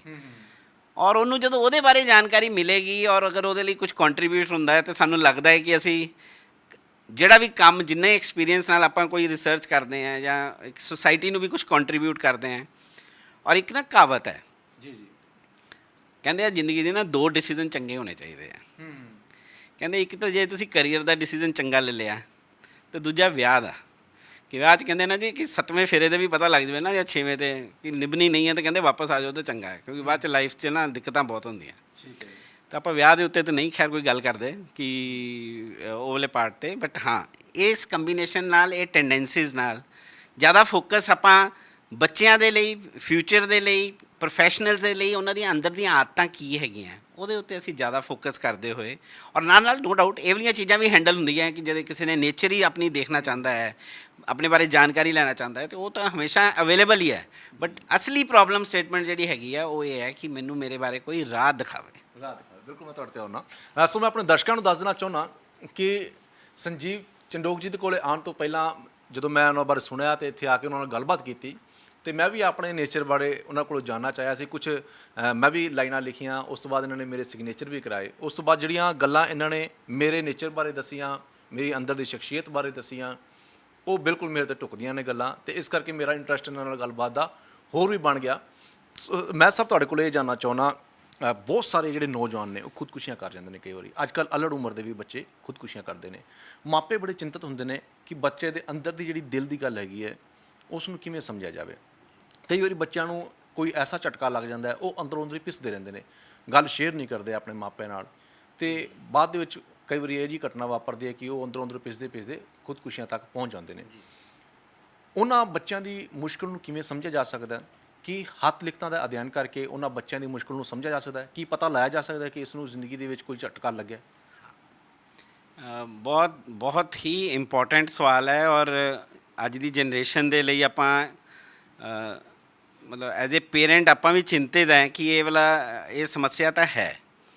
ਔਰ ਖਾਸ ਕਰਕੇ ਪਿਛਲੇ 1 ਸਾਲ ਤੋਂ ਜਦੋਂ ਕਿ ਬੱਚੇ ਘਰ ਬੈਠੇ ਹੈ ਔਰ ਪੈਂਡੈਮਿਕ ਦੇ ਚੱਕਰਾਂ ਦੇ ਵਿੱਚ ਔਰ ਅਨਫੋਰਚੂਨੇਟਲੀ ਅਨਇੰਟੈਂਸ਼ਨਲੀ ਉਹ ਸੋਸ਼ਲ ਮੀਡੀਆ ਦੇ ਹਵਾਲੇ ਹੈ, ਵਰਚੁਅਲ ਵਰਲਡ 'ਚ ਪਹੁੰਚ ਗਏ ਹੈ। ਸਾਰੀ ਦੁਨੀਆ ਇਸ ਟਾਈਮ ਮੋਬਾਈਲ ਦੇ ਉੱਤੇ ਹੀ ਜ਼ਿੰਦਗੀ ਹੈ, ਉੱਥੇ ਹੀ ਖੁਸ਼ ਹੋ ਜਾਂਦੇ, ਉੱਥੇ ਹੀ ਦੁਖੀ ਹੋ ਜਾਂਦੇ ਹੈ। ਅਤੇ ਹੈਂਡਰਾਈਟਿੰਗ ਦੇ ਵਿੱਚ ਟੈਂਡੈਂਸੀਜ਼ ਜਿਹਨੂੰ ਆਪਾਂ ਕਹਿੰਦੇ ਹਾਂ, ਤੁਸੀਂ ਖੁਸ਼ ਸੁਭਾਅ 'ਚ ਚੱਲ ਰਹੇ ਹੋ ਜਾਂ ਕਿਸੇ ਤਰ੍ਹਾਂ ਦੇ ਦੁਖੀ ਹੋ, ਡਿਪਰੈਸਿਵ ਸਟੇਟ 'ਚ ਚੱਲਦੇ ਹੋ, ਉਹਦਾ ਬੜਾ ਆਰਾਮ ਨਾਲ ਬਹੁਤ ਈਜ਼ੀਲੀ ਇੰਡੀਕੇਸ਼ਨ ਆ ਜਾਂਦਾ ਹੈ। ਔਰ ਸਾਡੇ ਕੋਲ ਕਈ ਐਗਜ਼ਾਮਪਲਸ ਇੱਦਾਂ ਦੀਆਂ ਰਹੀਆਂ ਪਾਸ ਦੇ ਵਿੱਚ, ਜਦੋਂ ਕਿ ਸਭ ਕੁਝ ਠੀਕ ਹੁੰਦੇ ਹੋਏ ਵੀ, ਜਦੋਂ ਮੈਂ ਤੁਹਾਨੂੰ ਸ਼ੁਰੂ 'ਚ ਵੀ ਕਹਿ ਰਿਹਾ ਸੀ ਮੇਰੇ ਅੰਦਰ ਕੀ ਚੱਲ ਰਿਹਾ ਹੈ ਉਹ ਮੈਨੂੰ ਹੀ ਪਤਾ ਹੈ। ਮੈਂ ਬਾਹਰ ਆਪਣੀ ਕੁਝ ਵੀ ਇਮੇਜ ਬਣਾ ਸਕਦਾ ਕਿ ਮੈਂ ਬੜਾ ਖੁਸ਼ ਹਾਂ, ਬਟ ਲਿਖਾਈ ਫੜ ਲੈਂਦੀ ਹੈ। ਲਿਖਾਈ ਬੰਦੇ ਦੇ ਅੰਦਰ ਕੀ ਭਾਵਨਾਵਾਂ ਚੱਲ ਰਹੀਆਂ ਉਹ ਪਤਾ ਲੱਗ ਜਾਂਦਾ ਹੈ। ਡਿੱਗਦੀ ਲਿਖਾਈ, ਕੁਝ ਪਰਟੀਕੂਲਰ ਇੰਡੀਕੇਟਰਸ ਹੁੰਦੇ ਆ, ਸ਼ਬਦਾਂ ਦਾ ਸਡਨਲੀ ਡਿੱਗਣਾ ਸ਼ੁਰੂ ਹੋ ਜਾਣਾ, ਲਾਈਨ ਦੇ ਵਿੱਚ ਲਾਈਨ ਥੱਲੇ ਜਾਣੀ ਸ਼ੁਰੂ ਹੋ ਜਾਣੀ। ਇਹ ਕੁਝ ਇੰਡੀਕੇਟਰਸ ਹੈ ਜਿਹੜੇ ਇਹ ਸ਼ੋਅ ਕਰਦੇ ਆ ਕਿ ਬੱਚਾ ਨਾ ਕਿਤੇ ਅਨਹੈਪੀ ਸਟੇਟ ਆਫ ਮਾਈਂਡ 'ਚ ਹੈ, ਕਿਤੇ ਨਾ ਕਿਤੇ ਸਰੀਰ ਜਾਂ ਆਪਣੀਆਂ ਇਮੋਸ਼ਨਸ ਨੂੰ ਸਰੈਂਡਰ ਕਰ ਰਿਹਾ ਹੈ। ਇਹ ਤਾਂ ਇਹਦਾ ਇੰਡੀਕੇਸ਼ਨ ਹੈ। ਅਗਰ ਇਹ ਇੰਡੀਕੇਸ਼ਨ ਦੇ ਵਿੱਚ ਸਾਹਮਣੇ ਬੈਠਾ ਬੰਦਾ ਕਹਿੰਦਾ ਕਿ ਹਾਂ ਮੈਨੂੰ ਹੈਗਾ ਹੈ, ਫਿਰ ਉਸ ਤੋਂ ਬਾਅਦ ਆਪਣੇ ਕੋਲ ਪਤਾ ਲੱਗ ਗਿਆ ਕਿ ਅਗਰ ਇਹ ਸਟੇਜ ਹੈ, ਫਿਰ ਉਹਦੇ ਵਿੱਚ ਹੋਰ ਅੰਦਰ ਡਿਟੇਲ 'ਚ ਜਾਂਦੇ ਆ। ਹੁਣ ਡਿਟੇਲ 'ਚ ਜਾਣਾ ਕੀ ਹੈ? It could be parenting issue, ਠੀਕ ਹੈ। ਫਿਰ ਤਾਂ ਆਪਣੇ ਕੋਲ we have multiple counselling options. Parenting issue ਹੋ ਸਕਦਾ ਹੈ, ਬੱਚੇ ਦੇ ਉੱਤੇ ਕੋਈ ਸਦਮਾ ਹੋ ਸਕਦਾ ਹੈ, ਕੋਈ ਇੱਦਾਂ ਦਾ ਇੰਪਰੈਸ਼ਨ ਹੋ ਗਿਆ, ਕੋਈ ਪੀਅਰ ਗਰੁੱਪ ਦਾ ਪ੍ਰੈਸ਼ਰ ਆ ਗਿਆ, it could be anything.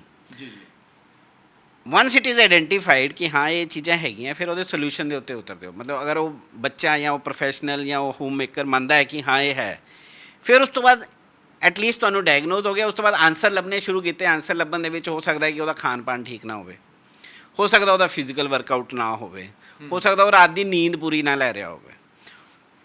Yoga ਦੇ ਵਿੱਚ ਆ ਕੇ ਆਪਣੇ ਕੋਲ ਮਲਟੀਪਲ ਸੋਲਿਊਸ਼ਨਸ ਮਿਲ ਜਾਂਦੇ ਆ, ਆਪਾਂ ਐਕਸਰਸਾਈਜ਼ ਦੇ ਥਰੂ ਮਿਲ ਜਾਂਦੇ ਆ। ਅੱਜ ਆਪਾਂ ਮੰਨ ਕੇ ਚੱਲਦੇ ਹਾਂ ਕਿ ਅੱਜ ਵਰਚੁਅਲ ਵਰਲਡ ਦੇ ਵਿੱਚ ਅਸੀਂ ਫਿਜ਼ੀਕਲ ਮੂਵਮੈਂਟ ਬੱਚਿਆਂ ਦੀਆਂ ਘੱਟ ਗਈਆਂ। ਪੁਰਾਣਾ ਟਾਈਮ ਹੁੰਦਾ ਸੀ, ਖੇਡਦੇ ਸੀਗੇ, ਕਰਦੇ ਸੀਗੇ, ਔਰ ਡਿੱਗਦੇ ਢਹਿੰਦੇ ਅਸੀਂ ਲੋਕ ਵੱਡੇ ਹੋਏ ਆ, ਸਾਰਾ ਕੁਝ ਕਰਦੇ। ਹੁਣ ਅੱਜ ਕਿਤੇ ਨਾ ਕਿਤੇ ਉਹ ਚੀਜ਼ਾਂ ਮਿਸ ਹੋ ਗਈਆਂ, ਔਰ ਖਾਸ ਕਰਕੇ ਪਿਛਲੇ 1 ਸਾਲ ਤੋਂ। ਫਿਰ ਕਿਤੇ ਨਾ ਕਿਤੇ ਜ਼ਰੂਰੀ ਹੈ ਸਰੀਰ ਨੂੰ ਬਰਨ ਆਊਟ ਕਰਨਾ, ਖਾਣ ਪੀਣ 'ਤੇ ਧਿਆਨ ਦੇਣਾ, ਕੌਨਸ਼ੀਅਸ ਹੋਣਾ, ਔਰ ਖਾਸ ਕਰਕੇ ਇਸ ਸਟੇਜ ਦੇ ਉੱਤੇ ਡਿਸਕਸ ਕਰਨਾ। ਪੇਰੈਂਟਿੰਗ ਦਾ ਸਭ ਤੋਂ ਇੰਪੋਰਟੈਂਟ ਪਾਰਟ ਹੈ ਕਿ ਆਪਸ 'ਚ ਘਰ 'ਚ ਗੱਲਬਾਤ ਹੋਣੀ ਬਹੁਤ ਜ਼ਰੂਰੀ ਹੈ, ਠੀਕ ਹੈ। ਕਨੈਕਟ ਜਿਹਨੂੰ ਅਸੀਂ ਕਹਿੰਦੇ ਹਾਂ, ਤੁਸੀਂ ਗੱਲਬਾਤ ਕਰੋ, ਬੱਚੇ ਨੂੰ ਸੁਣੋ। ਅਸੀਂ ਆਪਣੇ ਕਈ ਐਗਜ਼ਾਮੀਨੇਸ਼ਨ ਸਟ੍ਰੈਸ ਬਸਟਰ ਚਲਾਉਂਦੇ ਹਾਂ, ਔਰ ਸਟ੍ਰੈਸ ਬਸਟਰ ਦੇ ਵਿੱਚ ਇੱਕ one of the very important part is ਕਿ ਬੱਚਿਆਂ ਨਾਲ ਗੱਲ ਕਰੋ। ਤੁਹਾਨੂੰ ਯਾਦ ਹੋਏਗਾ ਇੱਕ ਮੂਵੀ ਆਈ ਸੀ ਮੁੰਨਾ ਬਾਈ MBBS, ਉਹਦੇ 'ਚ ਇੱਕ ਜਾਦੂ ਦੀ ਜੱਫੀ ਵਾਲਾ ਡਾਇਲੌਗ ਸੀਗਾ। ਸੋ ਵੀ ਸ਼ੇਅਰ ਦੈਟ ਡਾਇਲੌਗ ਕਿ ਬੱਚੇ ਨੂੰ ਕਦੀ ਨਾ ਕਦੀ ਤਾਂ ਹੱਕ ਕਰੋ। ਮਤਲਬ ਜਾਂ ਐਜ਼ ਏ ਚਾਈਲਡ ਆਪਣੇ ਪੇਰੈਂਟਸ ਨਾਲ ਹੱਕ ਕਰੋ, ਤੁਹਾਨੂੰ ਪਤਾ ਲੱਗੇਗਾ ਕਿ ਕਿੱਦਾਂ ਫੀਲਿੰਗਸ ਐਕਸਚੇਂਜ ਹੁੰਦੀਆਂ। ਸੋ ਇੱਦਾਂ ਦੀਆਂ ਬਹੁਤ ਸਾਰੀਆਂ ਚੀਜ਼ਾਂ ਹੈ, ਡਿਪੈਂਡਿੰਗ ਅਪੋਨ ਕਿ ਪ੍ਰੋਬਲਮ ਕਿੱਦਾਂ ਦੀ ਹੈ, ਕਿਸ ਲੈਵਲ ਦੀ ਹੈ। ਔਰ ਅਗਰ ਬਹੁਤ ਜ਼ਿਆਦਾ ਐਕਿਊਟ ਸਟੇਜ ਹੈ ਤਾਂ then it need to refer to the medical. Otherwise ਬਹੁਤ ਸਾਰੀਆਂ ਚੀਜ਼ਾਂ ਸਾਈਕੋਲੋਜੀਕਲ ਹੈ ਅੱਜ ਦੀ ਡੇਟ 'ਚ। ਦਿਮਾਗ 'ਚ ਮੈਂ ਕੀ ਸੋਚੀ ਬੈਠਾ ਹਾਂ, ਦਿਮਾਗ ਦੇ ਵਿੱਚ ਮੈਂ ਡਰਿਆ ਹੋਇਆ ਹੈ, ਕਿਉਂ ਡਰਿਆ ਹੋਇਆ ਹੈ, ਕੀ ਰੀਜ਼ਨਸ ਹੈ, ਇਹਦੇ ਉੱਤੇ ਅਲੱਗ-ਅਲੱਗ ਤਰ੍ਹਾਂ ਤੇ ਗੱਲਾਂ ਬਾਤਾਂ ਕਰਕੇ ਬਹੁਤ ਸਾਰੇ ਸੋਲਿਊਸ਼ਨ ਹੈ। ਜੀ ਮਤਲਬ ਹੱਥ ਲਿਖਤਾਂ ਦਾ ਜਿਹੜਾ ਆਕਾਰ ਹੈਗਾ ਉਹ ਵੀ ਬਦਲ ਕੇ ਬੱਚੇ ਦੀ ਜਿਹੜੀ ਸੋਚ ਹੈਗੀ ਉਸ ਨੂੰ ਬਦਲਿਆ ਜਾ ਸਕਦਾ ਹੈ। ਹਾਂਜੀ ਹਾਂਜੀ, ਇਹ ਵੀ ਬੜੀ ਇੰਪੋਰਟੈਂਟ ਚੀਜ਼ ਹੈ। ਅਸੀਂ ਇਹਨੂੰ ਗ੍ਰੈਫੋਥੈਰੇਪੀ ਕਹਿੰਦੇ ਹਾਂ। ਕੁਝ ਚੀਜ਼ਾਂ, ਕੁਝ ਇੰਡੀਕੇਸ਼ਨਸ ਇੱਦਾਂ ਦੇ ਆਉਂਦੇ ਹੈ ਜਿਹੜੇ ਕਿ ਬਹੁਤ ਕਲੀਅਰਲੀ ਦੱਸਦੇ ਹੈ ਕਿ ਅੱਛਾ ਹੁੰਦਾ ਕੀ ਹੈ। ਮੈਂ ਤੁਹਾਨੂੰ ਸ਼ੁਰੂ 'ਚ ਦੱਸਿਆ ਸੀਗਾ ਕਿ ਮੇਰੇ ਦਿਮਾਗ ਨੂੰ ਸਿਗਨਲ ਮਿਲਿਆ ਔਰ ਮੈਂ ਲਿਖਣਾ ਸ਼ੁਰੂ ਕੀਤਾ। ਜੀ ਹੁਣ ਲਿਖਦਾ ਮੈਂ ਖੁੱਲ੍ਹੇ ਸੁਭਾਅ ਨਾਲ ਜਾਂ ਕੁਝ ਕਰਕੇ, ਅਤੇ ਇਹਦੇ ਵਿੱਚ ਕੁਝ ਚੀਜ਼ਾਂ ਇੱਦਾਂ ਦੀਆਂ ਹੁੰਦੀਆਂ ਹੈ ਕਿ ਤੁਸੀਂ ਉਹ ਐਨਰਜੀ ਨੂੰ ਰਿਲੀਜ਼ ਕਿੱਦਾਂ ਕਰਦੇ ਹੋ। ਜੀ ਮਤਲਬ ਇਸ ਸਬਜੈਕਟ ਦੇ ਵਿੱਚ ਇੱਦਾਂ ਦੀਆਂ ਚੀਜ਼ਾਂ ਹੈ। ਹੁਣ ਉਹ ਸਬਜੈਕਟ ਐਨਰਜੀ ਨੂੰ ਰਿਲੀਜ਼ ਕਿੱਦਾਂ ਕਰਨਾ ਆਪਣੇ ਆਪ 'ਚ ਇੱਕ ਬੜੀ ਵੱਡੀ ਚੀਜ਼ ਹੈ। ਹੁਣ ਸਾਨੂੰ ਕਈ ਵਾਰੀ ਜਿਹਨੂੰ ਕਹਿੰਦੇ ਨਾ ਲੋ ਹੈਂਗਿੰਗ ਫਰੂਟ, ਮਤਲਬ ਤੁਸੀਂ ਡਾਕਟਰ ਹੋ, ਤੁਹਾਡੇ ਸਾਹਮਣੇ ਆਉਂਦੇ ਹੀ ਬੰਦੇ ਨੇ ਕਿਹਾ ਜੀ ਸਿਰ ਦੁਖਦਾ ਪਿਆ, ਤਾਂ ਬੰਦਾ ਕਹਿੰਦਾ ਸਿਰ ਦੁਖਦਾ, ਸਭ ਤੋਂ ਪਹਿਲਾਂ ਇਲਾਜ ਹੈ ਵੋਬਰਨ ਜਾਂ ਡਿਸਪਰਿਨ ਜਾਂ ਪੈਰਾਸੀਟਾਮੋਲ ਲਓ, ਤੁਹਾਨੂੰ ਸਭ ਤੋਂ ਪਹਿਲਾਂ ਫਰਕ ਪਏਗਾ। ਇਸੇ ਤਰ੍ਹਾਂ ਹੈਂਡਰਾਈਟਿੰਗ ਦੇ ਵਿੱਚ ਵੀ ਕੁਝ ਇਮੀਡੀਏਟ ਚੀਜ਼ਾਂ ਦਿਖ ਜਾਂਦੀਆਂ ਹੈ, ਔਰ ਅਗਰ ਬੰਦਾ ਕਹਿੰਦਾ ਕਿ ਹਾਂ ਮੈਨੂੰ ਇਹ ਦਿੱਕਤ ਹੈ, ਫਿਰ ਉਹ ਸ਼ਬਦਾਂ ਦੀ ਬਨਾਵਟ ਨੂੰ ਆਪਾਂ ਚੇਂਜ ਕਰਨ ਲਈ ਸੁਜੈਸਟ ਕਰਦੇ ਹਾਂ ਡਿਪੈਂਡਿੰਗ ਅਪੋਨ ਸਾਰੇ ਪੈਰਾਮੀਟਰਸ ਦੇ ਮੁਤਾਬਿਕ। ਔਰ ਤੁਸੀਂ ਮੰਨੋਗੇ 30 ਤੋਂ 40 ਦਿਨ ਦੇ ਵਿੱਚ ਜੇ ਅਸੀਂ ਰੈਗੂਲਰ ਪ੍ਰੈਕਟਿਸ ਕਰੀਏ ਉਸ ਪਰਟੀਕੂਲਰ ਪੈਟਰਨ ਆਫ ਉਹ ਲੈਟਰ ਕਿਹੜਾ ਵੀ ਬਣਦਾ ਹੈ, ਉਹਦੇ ਨਾਲ ਇਮੀਡੀਏਟ ਚੇਂਜ ਆਉਂਦੇ ਹੈ। ਮਤਲਬ ਸਿਗਨਲ ਅਸੀਂ ਕਿਹਾ ਸੀ ਉੱਪਰੋਂ ਤੋਂ ਹੱਥਾਂ ਨੂੰ ਆਇਆ, ਹੱਥਾਂ ਤੋਂ ਜੇ ਉੱਪਰ ਵਾਪਸ ਜਾਂਦਾ ਹੈ ਅਤੇ ਜਿਹੜਾ ਆਪਾਂ ਨਿਊਰੋਨ ਦੀ ਗੱਲਾਂ ਕਰਦੇ ਹਾਂ, ਪਾਥਵੇਜ਼ ਦੀ ਗੱਲ ਕਰਦੇ ਹਾਂ, ਉਹਦੇ ਵਿੱਚ ਵੀ ਚੇਂਜ ਆਉਂਦਾ ਹੈ। ਜੀ so that helps any student, any professional ਔਰ ਏ ਹੋਮ ਮੇਕਰ ਕਿ ਉਹਦੇ ਰਾਹੀਂ ਉਹਦੇ ਸੁਭਾਅ ਦੇ ਵਿੱਚ ਵੀ ਫਰਕ ਪੈਂਦਾ ਹੈ। ਠੀਕ। ਬਹੁਤ ਸਾਰੇ ਪੇਰੈਂਟਸ ਜਿਹੜੇ ਹੁੰਦੇ ਨੇ ਉਹ ਚਿੰਤਤ ਹੁੰਦੇ ਨੇ ਕਿ ਆਪਣੇ ਬੱਚਿਆਂ ਦੇ ਫਿਊਚਰ ਨੂੰ ਲੈ ਕੇ। ਕਈ ਵਾਰੀ ਉਹਨਾਂ ਨੂੰ ਆਈਡੀਆ ਨਹੀਂ ਹੁੰਦਾ ਕਿ ਬੱਚੇ ਨੂੰ ਹੁਣ 10ਵੀਂ ਤੋਂ ਬਾਅਦ ਕਿਸ ਲਾਈਨ ਦੇ ਵਿੱਚ ਪਾਇਆ ਜਾਵੇ। ਅਤੇ ਜਦੋਂ ਐਵੇਂ ਦੇ ਕੇਸ ਤੁਹਾਡੇ ਕੋਲ ਆਉਂਦੇ ਨੇ, ਪੇਰੈਂਟਸ ਆਪਣੇ ਬੱਚਿਆਂ ਨੂੰ ਤੁਹਾਡੇ ਕੋਲ ਲੈ ਕੇ ਆਉਂਦੇ ਨੇ ਕਿ ਹੁਣ ਅੱਗੇ ਇਸ ਨੂੰ ਕੀ ਕਰਵਾਇਆ ਜਾਵੇ, ਅਤੇ ਤੁਸੀਂ ਉਹਨਾਂ ਨੂੰ ਕਿਵੇਂ ਗਾਈਡ ਕਰਦੇ ਹੋ, ਆਉਂਦੇ ਬੱਚੇ ਦਾ ਕੀ ਟੈਸਟ ਲੈਂਦੇ ਹੋ, ਉੱਥੋਂ ਕਿਵੇਂ ਤੁਹਾਨੂੰ ਆਈਡੀਆਜ਼ ਲੱਗਦੇ ਨੇ ਕਿ ਬੱਚੇ ਦੇ ਵਿੱਚ ਕੀ ਗੁਣ ਹੈਗੇ ਨੇ? ਹਾਂ, ਅਤੇ ਜਿੱਦਾਂ ਮੈਂ ਸ਼ੁਰੂ ਦੇ ਵਿੱਚ ਵੀ ਗੱਲ ਕਰ ਰਿਹਾ ਸੀਗਾ, ਇਹਦੇ ਵਿੱਚ ਅਸੀਂ ਜਿਹੜਾ ਜਦੋਂ ਇਹਨੂੰ ਸਭ ਤੋਂ ਪਹਿਲਾਂ ਤਾਂ ਇਹਨੂੰ ਪ੍ਰੋਬਲਮ ਸਮਝਿਆ। ਪ੍ਰੋਬਲਮ ਇਸ ਕਰਕੇ ਸਮਝਿਆ ਕਿ ਮੇਰੇ ਆਪਣੇ ਬੱਚੇ ਹੈ, ਔਰ ਮੇਰੇ ਬੱਚੇ ਜਦੋਂ ਇਸ ਸਟੇਜ ਤੋਂ ਕ੍ਰਾਸ ਕੀਤੇ ਤਾਂ ਮੈਨੂੰ ਲੱਗਾ ਸੀਗਾ ਕਿ ਮੈਂ ਬੜਾ ਕੌਨਸ਼ੀਅਸ ਪੇਰੈਂਟ ਹੈ। ਮਤਲਬ ਮੈਂ ਬੜਾ ਧਿਆਨ ਰੱਖਦਾ ਹਾਂ ਬੱਚਿਆਂ ਦੇ ਬਾਰੇ, ਪੜ੍ਹਾਈ ਬਾਰੇ ਰੱਖਦਾ। ਜਦੋਂ ਮੈਂ ਇਸ ਸਟੇਜ 'ਤੇ ਆਇਆ ਮੈਨੂੰ ਵੀ ਲੱਗਾ ਕਿ ਯਾਰ ਇਹ ਤਾਂ ਕਿਸੇ ਨੇ ਕਿਹਾ ਜੀ ਆਹ ਵਾਲੀ ਲਾਈਨ 'ਚ ਚੱਲ ਜਾਂਦੇ ਹਾਂ। ਮੈਂ ਕਿਹਾ ਯਾਰ ਇਹ ਤਾਂ ਜਜਮੈਂਟ ਹੋ ਗਈ। ਜਜਮੈਂਟ ਹੋ ਗਈ ਕਿ ਟਰੈਂਡ ਚੱਲ ਰਿਹਾ। ਜਿੱਦਾਂ ਆਪਾਂ ਵਿੱਚ ਗੱਲ ਕੀਤੀ ਨਾ, ਟਰੈਂਡ ਚੱਲ ਰਿਹਾ ਜੀ, ਕਿਉਂਕਿ ਅੱਜ ਕੱਲ੍ਹ ਨਾ ਡਿਜੀਟਲ ਦਾ ਟਰੈਂਡ ਹੈ, ਆਉਣ ਵਾਲਾ ਟਾਈਮ ਡਿਜੀਟਲ ਦਾ ਹੈ, ਕਮਾਈ ਕਿਹਦੇ ਵਿੱਚ ਜ਼ਿਆਦਾ ਹੈ। ਉਹ ਠੀਕ ਹੈ ਜੀ, ਹੁਣ ਪਰ ਭੇਡ ਚਾਲ ਹੈ ਜੀ, ਹੁਣ ਸਾਰਾ ਕੁਛ ਚੱਲਦਾ ਹੈ। ਫਿਰ ਅਸੀਂ ਸੋਚਿਆ ਜਦੋਂ ਇਹਦੀ ਡਿਟੇਲ 'ਚ ਗਏ ਅਤੇ ਅਸੀਂ ਇਹ ਮਾਈ ਦਿਸ਼ਾ 'ਚ ਜੋ ਅਸੀਂ ਪ੍ਰੋਜੈਕਟ ਕਰਦੇ ਹਾਂ, ਸਭ ਤੋਂ ਪਹਿਲਾਂ ਬੱਚੇ ਦਾ ਇੱਕ ਪਰਸਨੈਲਿਟੀ ਟੈਸਟ ਹੁੰਦਾ ਹੈ ਜਿਹਦੇ ਨਾਲ ਬੜੀ ਇੱਕ ਰਿਪੋਰਟ, ਉਹਦਾ ਪੜ੍ਹਨ ਲਿਖਣ ਦਾ ਕੀ ਸਟਾਈਲ ਹੈ, ਉਹਦਾ ਕੋਈ ਪ੍ਰੋਫੈਸ਼ਨਲ ਹੈ, ਉਹਦਾ ਇਮੋਸ਼ਨਲ ਲੈਵਲ, EQ ਲੈਵਲ ਦੀ ਆਪਾਂ ਗੱਲ ਕਰਦੇ, ਇਮੋਸ਼ਨਲ ਕੋਸ਼ੈਂਟ ਦੀ ਗੱਲ ਕਰਦੇ। ਉਹਦੇ 5 ਪੈਰਾਮੀਟਰ ਬੜੇ ਕਲੀਅਰ ਆਉਂਦੇ ਆ ਕਿ ਉਹਦੀ ਸੈਲਫ ਅਵੇਅਰਨੈਸ ਕਿੱਦਾਂ ਦੀ ਹੈ, ਮੋਟੀਵੇਸ਼ਨ ਕਿੱਦਾਂ ਹੈ, ਕਿੰਨਾ ਕੁ ਐਂਪੈਥੈਟਿਕ ਹੈ, ਲੋਕਾਂ ਨੂੰ ਸਮਝਦਾ ਹੈ, ਉਹਦੀਆਂ ਸਕਿੱਲ ਐਂਡ ਐਬਿਲਿਟੀਜ਼ ਕੀ ਹੈ, ਵਿਦ ਵੈਰੀ ਡਾਟਾਬੇਸ ਉਹਦਾ ਨਿਕਲ ਕੇ ਆਉਂਦਾ ਹੈ। ਫਿਰ ਉਹਦੇ ਨਾਲ ਇੱਕ 18 ਤਰ੍ਹਾਂ ਦੇ ਬਰੋਡ ਕਲਸਟਰਸ ਹੈ। ਉਹ ਕਲਸਟਰ ਦੇ ਬੇਸਿਸ ਦੇ ਉੱਤੇ ਆਪਾਂ ਇਹ ਜੱਜ ਕਰਦੇ ਹਾਂ ਕਿ ਹਾਂ ਇਹਦਾ ਨਾ ਇੰਡੀਕੇਟਰ ਇਹ ਆ ਰਿਹਾ। ਪਲੱਸ ਹੈਂਡਰਾਈਟਿੰਗ ਜਿਹੜਾ ਆਪਾਂ ਯੂਜ਼ ਕੀਤਾ, ਇਹ ਦੋਨੋਂ ਰਿਪੋਰਟਾਂ ਮੈਂ ਸ਼ੁਰੂ 'ਚ ਕਿਹਾ ਸੀ, ਇਹ ਦੋਨੋਂ ਰਿਪੋਰਟਾਂ ਇੱਕ ਦੂਜੇ ਨੂੰ ਕੰਪਲੀਮੈਂਟ ਕਰਦੀਆਂ। ਪੁਆਇੰਟ ਕਾਮਨ ਬਹੁਤ ਕਲੀਅਰ ਨਿਕਲ ਕੇ ਆ ਜਾਂਦੇ ਕਿ ਇਹ ਬੰਦਾ ਇੱਦਾਂ ਦਾ ਹੈ, ਬੱਚਾ, ਪ੍ਰੋਫੈਸ਼ਨਲ, ਹੋਮ ਮੇਕਰ, ਵਟਐਵਰ। ਉਹ ਜਦੋਂ ਨਿਕਲ ਕੇ ਆਇਆ ਉਸ ਤੋਂ ਬਾਅਦ ਫਿਰ ਅਸੀਂ ਪੇਰੈਂਟਸ ਦੇ ਨਾਲ ਬੈਠਦੇ ਹਾਂ। ਜੇ ਬੱਚਾ ਛੋਟਾ ਹੈ, 10ਵੀਂ ਦਾ ਹੈ, 12ਵੀਂ ਦਾ ਹੈ, ਟਿਲ ਗ੍ਰੈਜੂਏਸ਼ਨ ਆਪਾਂ ਪੇਰੈਂਟਸ ਨੂੰ ਬੁਲਾਉਂਦੇ ਹਾਂ, ਜਾਂ ਉਹਨਾਂ ਨਾਲ ਅੱਜ ਕੱਲ੍ਹ ਔਨਲਾਈਨ ਜ਼ੂਮ ਸੈਸ਼ਨ ਹੁੰਦੇ ਆ। ਮਿਨੀਮਮ ਇੱਕ ਪੇਰੈਂਟ ਦਾ ਹੋਣਾ ਜ਼ਰੂਰੀ ਹੈ, ਆਈਡਲੀ ਦੋਨੋਂ ਆਉਣ। ਉਹਨਾਂ ਨਾਲ ਫਿਰ ਸਾਡਾ ਕੋਈ 2-2.5 ਘੰਟੇ ਦਾ ਸੈਸ਼ਨ ਹੁੰਦਾ ਹੈ ਜਿਹੜਾ ਬਹੁਤ ਡਿਟੇਲ 'ਚ ਜਾਂਦੇ ਹਾਂ ਆਪਾਂ। ਬੱਚੇ ਤੋਂ ਸਵਾਲ ਪੁੱਛਦੇ ਹਾਂ, ਪੇਰੈਂਟਸ ਤੋਂ ਪੁੱਛਦੇ ਹਾਂ, ਫਿਰ ਰਿਪੋਰਟ ਡਿਸਕਸ ਕਰਦੇ ਹਾਂ। ਫਿਰ ਉਹ ਰਿਪੋਰਟ ਦੇ ਵਿੱਚ ਡਿਸਕਸ਼ਨ ਦੇ ਵਿੱਚ ਇਹਦੇ ਨਾਲ ਇੱਕ ਪ੍ਰੋਫੈਸ਼ਨਲ ਕਾਉਂਸਲਰ ਹੈ ਸਾਡੇ ਜਿਹੜੇ ਨਾਲ ਬੈਠਦੇ ਆ, ਉਹਦੇ ਵਿੱਚ ਬੇਸਿਸ ਦੇ ਉੱਤੇ ਫਿਰ ਆਪਾਂ ਫਾਈਨਲ ਡਾਟ ਕਨੈਕਟ ਕਰਦੇ ਹਾਂ। ਇਹ ਰਿਪੋਰਟ ਬੋਲ ਰਹੀ ਹੈ, ਇਹ ਡਿਸਕਸ਼ਨ ਬੋਲ ਰਹੀ ਹੈ, ਇਹ ਬੋਲ ਰਹੀ ਹੈ, ਇਹਦਾ ਮਤਲਬ ਅਸੀਂ ਜੋ ਦੱਸਣ ਜਾ ਰਹੇ ਹਾਂ ਉਹਦਾ ਕੋਈ ਰੈਲੇਵੈਂਸ ਵੀ ਹੈ। 8 ਆਊਟ ਆਫ 10 ਕੇਸਿਸ ਕਈ ਵਾਰੀ ਰਿਪੋਰਟਾਂ ਮੈਚ ਕਰਦੀਆਂ, ਕਈ ਵਾਰੀ ਉਲਟੀਆਂ ਹੁੰਦੀਆਂ। ਸਾਨੂੰ ਡਾਊਟ ਹੋ ਜਾਂਦਾ ਹੈ ਕਿ ਯਾਰ ਇਹ ਬੱਚਾ ਜੋ ਸਟਰੀਮ ਲੈ ਕੇ ਆਇਆ ਹੈ, ਰਿਪੋਰਟ ਤਾਂ ਇਹਦਾ ਦੱਸ ਹੀ ਨਹੀਂ ਰਹੀ ਇਹ ਚੀਜ਼। ਫਿਰ ਜਦੋਂ ਅੰਦਰੋਂ ਪੂਰਾ ਐਨਾਲਿਸਿਸ ਕਰਕੇ ਆਪਾਂ ਦੇਖੀਦਾ ਹੈ, ਔਰ ਐਂਡ 'ਚ ਸਾਨੂੰ ਲੱਗਦਾ ਕਿ ਨਹੀਂ ਅਸੀਂ ਠੀਕ ਸੀਗੇ, ਕਿਉਂਕਿ ਉਹ ਬੈਠਦੇ ਸਾਰੇ ਹੀ ਬੱਚਾ ਕਹਿੰਦਾ ਜੀ ਮੈਂ ਤਾਂ ਜੋ ਕਰ ਰਿਹਾ ਉਹ ਤਾਂ ਮੇਰਾ ਦਿਲ ਹੀ ਨਹੀਂ ਕਰਦਾ, ਮੇਰਾ ਤਾਂ ਇੰਟਰਸਟ ਹੀ ਇਹ ਹੈ। ਤੁਹਾਡੇ ਸਾਹਮਣੇ ਜੋ ਲਿਖਿਆ ਹੁੰਦਾ ਨਾ, ਉਹ ਬੱਚਾ ਆਪਣੇ ਆਪ ਬੋਲਣਾ ਸ਼ੁਰੂ ਕਰ ਦਿੰਦਾ। ਇਹ ਸਾਰਾ ਕੁਝ ਕਰਕੇ ਅਸੀਂ ਫਿਰ ਪੇਰੈਂਟਸ ਨੂੰ ਆਪਸ਼ਨ ਦਿੰਦੇ ਹਾਂ ਕਿ ਜੀ ਆ 1 2 3 ਇਹ ਚੀਜ਼ਾਂ ਜ਼ਿਆਦਾ ਵਧੀਆ, ਇਹ ਤੁਹਾਡੀ ਟੌਪ ਚੋਇਸ ਆ ਰਹੀ ਹੈ, ਗੁੱਡ ਆ ਰਹੀ ਹੈ। ਇੰਟਰਸਟ ਸਭ ਤੋਂ ਇੰਪੋਰਟੈਂਟ ਹੈ।